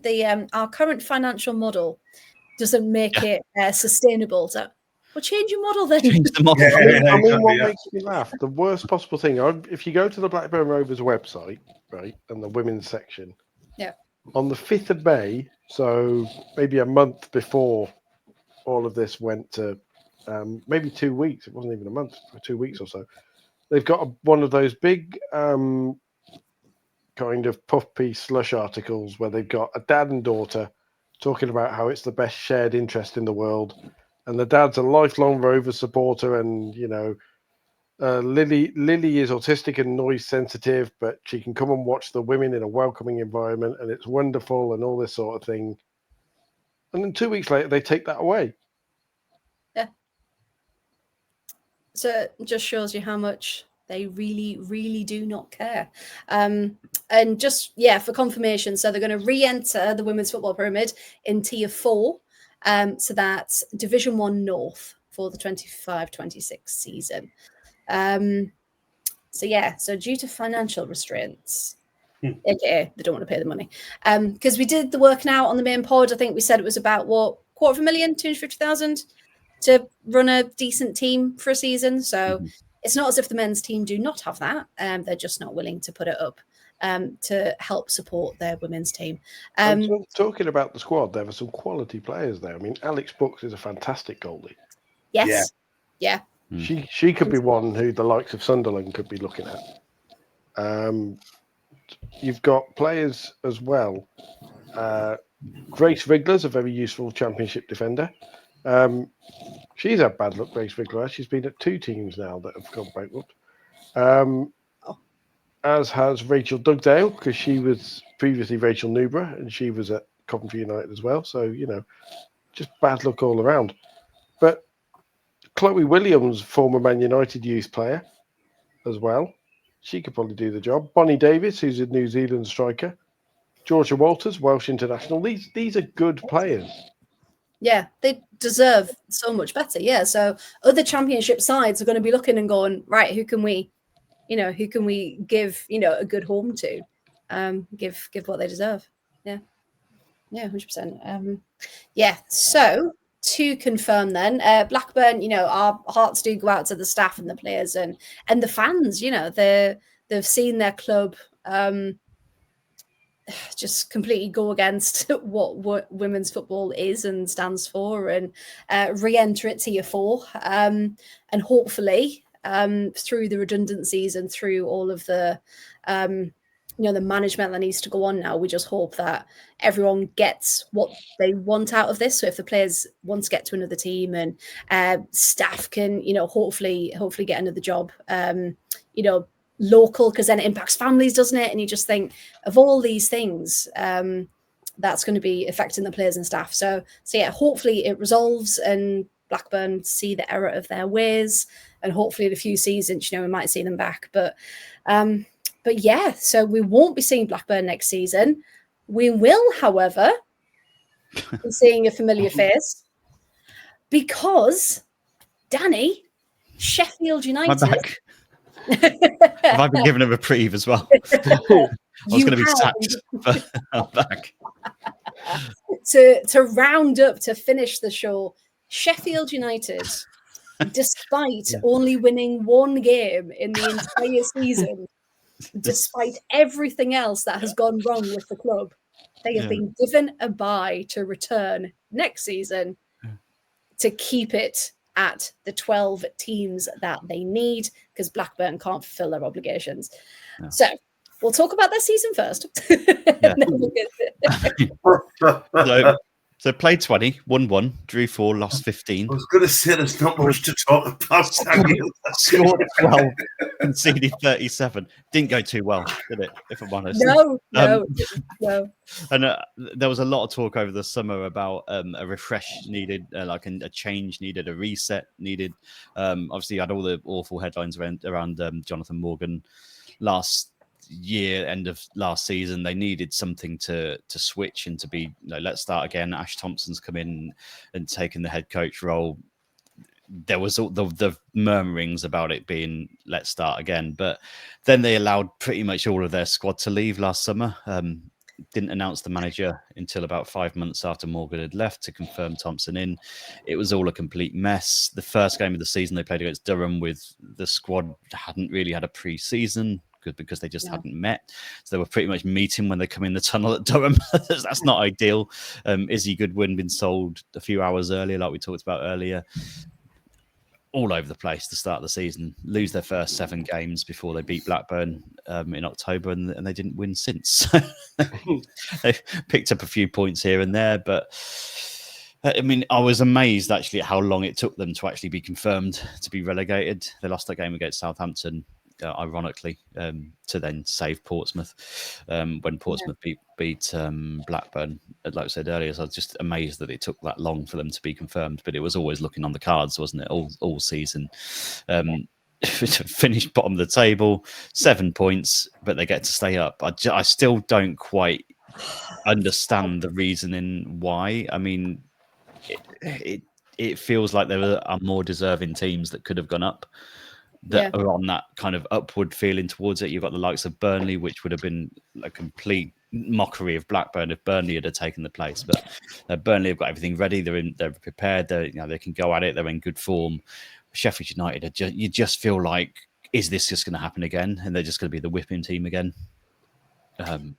Yes, I worry for them, and I would have just preferred them to think a little bit more outside the box and think, what can we do to promote someone and to really reward someone to come into this league, rather than reward a team who has finished on 7 points. It just doesn't make a lot of sense to me. I suppose the good side of it is for Karma and for everything what's happened with Sheffield United and with certain people who will remain nameless.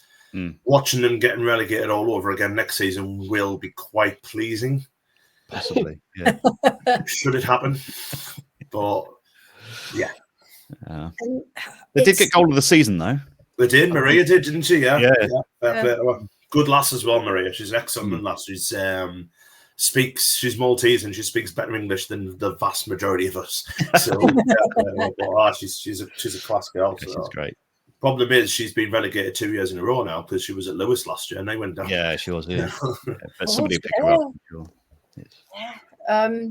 It's a strange one because the league kind of said, well, Sheffield have got all the licenses in place and they've got the stadium and they've got this, they've got that, so it makes sense. It's like, well, no. it's for me, it's ridiculous because when COVID happened in 2020, and they stopped all the leagues, didn't they? And we were 1 point away from going up. So we had 5 games and we were going up, and they completely sacked the season off and just went, nah. You know what I mean? Like, you're not going up. And they've kind of done the same. They've kind of just went Sheffield United. Well, just because you've got a nice stadium and you play, you got a little bit of money behind you, and you were there anyway. And what we'll do is we'll just not, we'll not like kind of remember that you were awful all season, and you can stay up instead of. There's got to have been another way where they could have just went, well, hang on, they're down. The 2 are going up. I would have just preferred it being another 11-team season, to be honest, and just do away with it. And do away with it. I think, again, we've got owners screwing it over in the sense that if Wolves had actually applied... Yes. Yeah. Yes. There would have been a legit argument for saying, right, okay, yes, Wolves are clearly in a position to come up. Yeah. They're committed. We'll bring them up. Burnley, I think if Burnley had finished second, would have been more of an argument, I guess. But they finished 4th, so yeah. Because then you think, could there have been like a playoff between, the North and the South again, like second finisher teams, or hashtag against Wolves? But then didn't hashtag say they just didn't want to come up though? Didn't? Yes. Well, they said something about that, didn't they? Yeah, that wasn't their intention to kind of get. So what's your intention? What's your intention? YouTube views. Down here, it's fine. I slipped. Sorry. Let's carry on. Into the ball. Whoops. But yeah, it like something else could have been done. I don't believe that keeping up a relegated team would be. It's just as childish as it sounds. It's not fair. Can you imagine if this had happened in the men's side of things, right? Like, I don't know, like Southampton this year, and some club went bust, we'll say Fulham. I'm no disrespect to any Fulham. I'm just couldn't think of anything. Do you think Southampton would have stopped up? You know what I mean? It's just the problem is we do so much, and we all do as fans, and as obviously, podcasters and all that, to try and give the women's game a better name and everything like that. Don't like the powers that be don't have shooting themselves in the arse, do they? Like so many times with hashtag not wanting to come up, and Wolves not applying to go up, and them giving Sheffield United who went down. Oh, that's all right. You know what I mean? It's just like just stay, hang out for a bit. Yeah, have another season. It's fine. Because then it just makes a mockery of what it actually is. Like, we're fighting for promotion and relegation, and what that actually means and what it represents in the football pyramid. And then they've just gone, it is what it is. Try again. But a truly, truly awful season for Sheffield. But they have been rewarded with another season. The worst thing about it, I think it could really be a case of, not so much shooting themselves in the foot, the league, as taking a cannon to their arses, like Anne says, because what a lovely image. The stuff coming out of the Jonathan Morgan inquiry already is horrific. Yeah. That's all going to come out end of June, early July. That's when the hearing's happening. Yeah. So WSL2 is going to be going into the season, if everything goes right, with this huge legal case and horror hanging over one of their clubs, who, by the way, are only in the league because the powers that be said, stay in the league. They're not, so they can't even just kind of gently ease them out of the league because they've committed to it now. And it'll just cast a shadow over everything. It's like we mentioned before, didn't we? Like the Portsmouth are there on merit. This team now are not there on merit. They're there because the Premier League the powers that be couldn't be bothered to think of anything else. And it's not like they didn't have an alternative, because Burnley openly turned around and said, "We'll have it. Yeah, we're ready." Yeah. And to be fair to them, they have been, with the way the owners have been going there and the investment, and JJ Watt and his partner, who is a former I don't know whether she's a former US international, but she's definitely played former MLS player. So they got people in there who can do that stuff in Burnley, who are committed to it. And yet.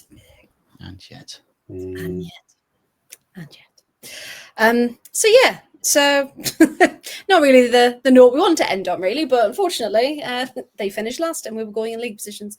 But yeah, so I mean, watch this space for who gets relegated next season. Hopefully Sheffield United. Probably going to be the same team because, of course, newly promoted, we've got Nottingham Forest and Ipswich Town that have come up from the Premier Division North and South. And I've got a really good feeling about both of those teams. Does anyone want to make any, not quick predictions, but has anyone got any initial thoughts coming into the season? Because Nottingham especially, they've let go a lot of players as well. So that shows they're really going to go for it next season. Yeah, let that Holly Manders go, haven't I? That was a bit harsh because I like Holly Manders, good player. But I think they'll both be fine. I think you're looking at it now with Sheffield United and one more, providing Sheffield United don't, completely revitalise teams. I don't think they will. And we've mentioned before, we're worried about Southampton. I think now that there's 2 to go down, I think Portsmouth need to have a really good summer. And you're just looking at, and I've said before, I think both these sides, even with Ipswich, I think they're both very well equipped for this league.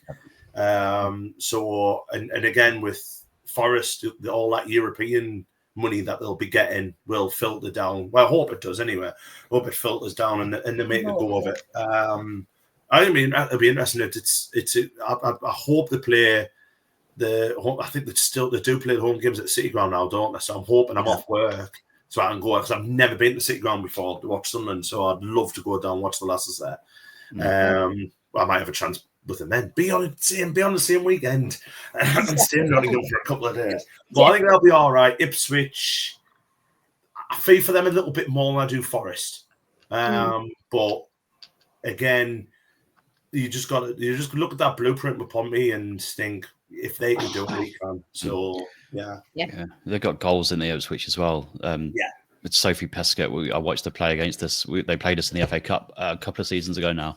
Their whole setup looked ready for championship level. Even then, that's so professional. All the players were just so professional on the pitch as well. Pesquet was outstanding that day, and we're now a couple of years down the line.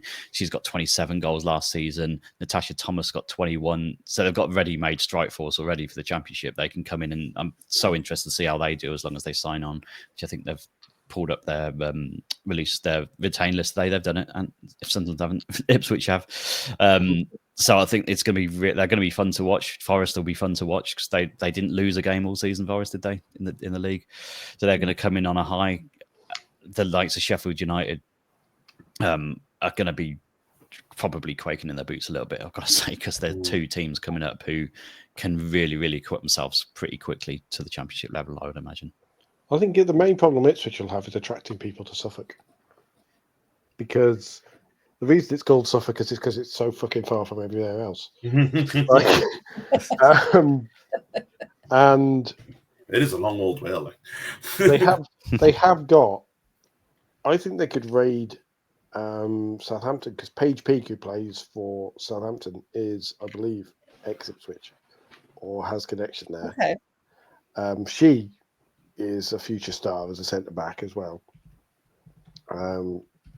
And with teams like Southampton losing it, and players looking to go to clubs where they will be respected and whatever else, I think Ipswich could do something there if they invest properly. Quite an attractive offer, yeah. If they're clever about their signings and what they do, yeah, absolutely. And this is the reason why we love this league so much. There's so much excitement of the teams coming through, and we've already said we're excited already to see what the season's going to hold. And only a few months away until everyone's back.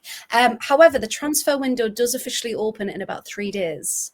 So we'll be keeping our eyes peeled as to who moves where. I think the big one, of course, will be, who gets Annabelle Blanchard from Palace. Has she been released? Has she? Yeah. Has she? Yeah. Ooh. That's ongoing. If he comes to Sunderland, dance off on another run.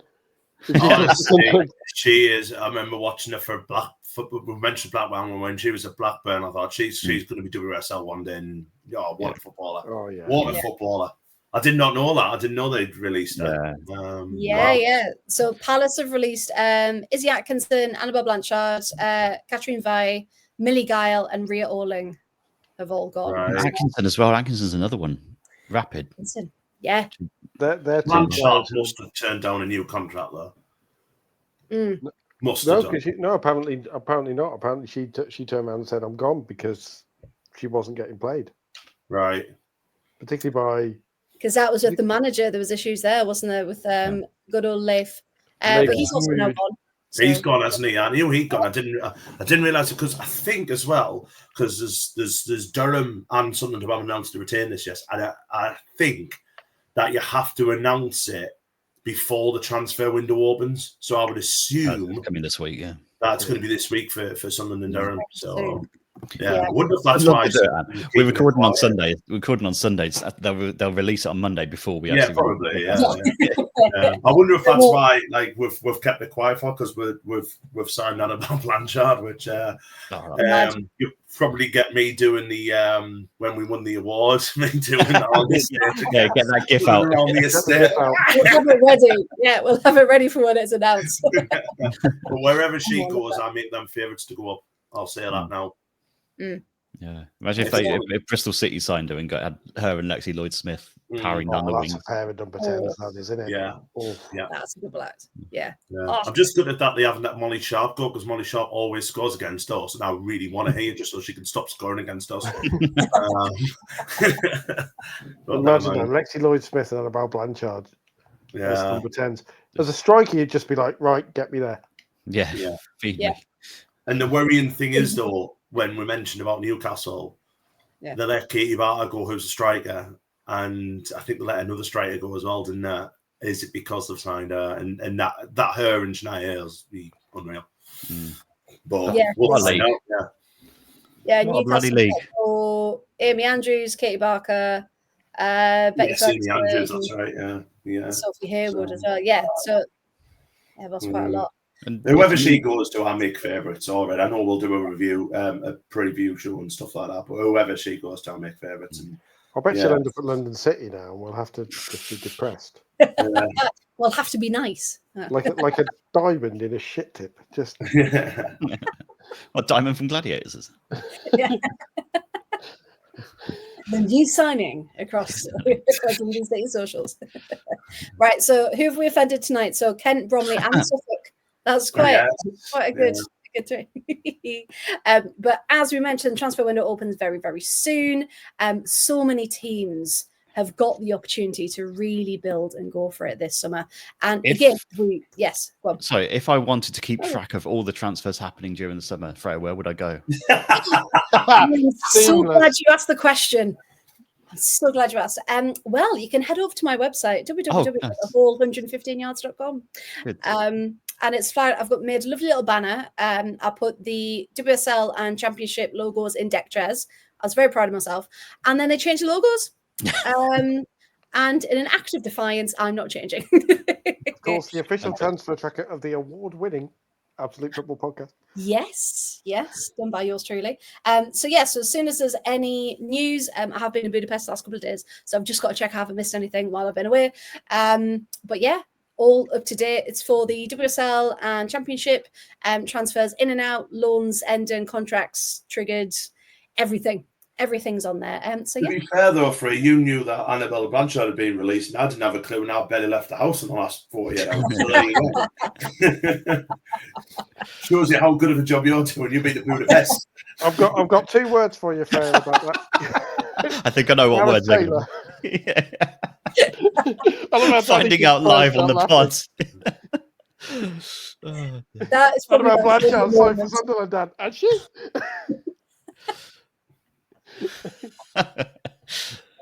Oh, that's the best moment of the pod. And if you are watching this live wondering what we're talking about, that was the moment where Paul found out Gareth Taylor had been sacked, left. Manchester City live on the pod. Didn't have a clue. The best bit was you thought I was joking. Until I went, no, really. So I was like, how have you missed it? How have you missed that bit of news? However, make sure you don't miss any other bits of news from the podcast. Hey, what a segue. What a segue that was. Because look, we have new banners for most of our shows. Now, you can find us across the whole Absolute Football Podcast Network on a Monday and a Tuesday and a Wednesday and a Thursday. So your whole week is sorted. So you've got Absolutely Non-League on a Monday, Premier League on a Tuesday, us, the Women's Football Show, on a Wednesday, and the Lower League Show on a Thursday. And you can catch us. We know most of you have already liked, subscribed, shared, followed, etc. But if you haven't, this is where you can do so on Twitter at Absolute Ball Pod, YouTube at Absolute Football Podcast, and YouTube as well. You can now become a paid member to access exclusive content. The first interview of Get to Know the Team with me, yours truly, is up now for members only. So if you want to check it out, please do so. And you've got access to really cool emojis and all sorts. And that will grow the more members we get. So make sure you do join up. On Twitch, Absolute Football Podcast, TikTok, Absolute Football Pod. Same on Instagram, just add an underscore. Blue Sky at Absolute Football. And on Facebook, the Absolute Football Podcast. So make sure you've got those notifications on. So when we do have some news to bring you, you will be the first to know. And let's leave it there. We always say it's not going to be long, but hey, we've got so much to talk about. We can't help ourselves, can we? But wait till the Euros preview. You thought this was long. You wait till the Euros preview. You just wait.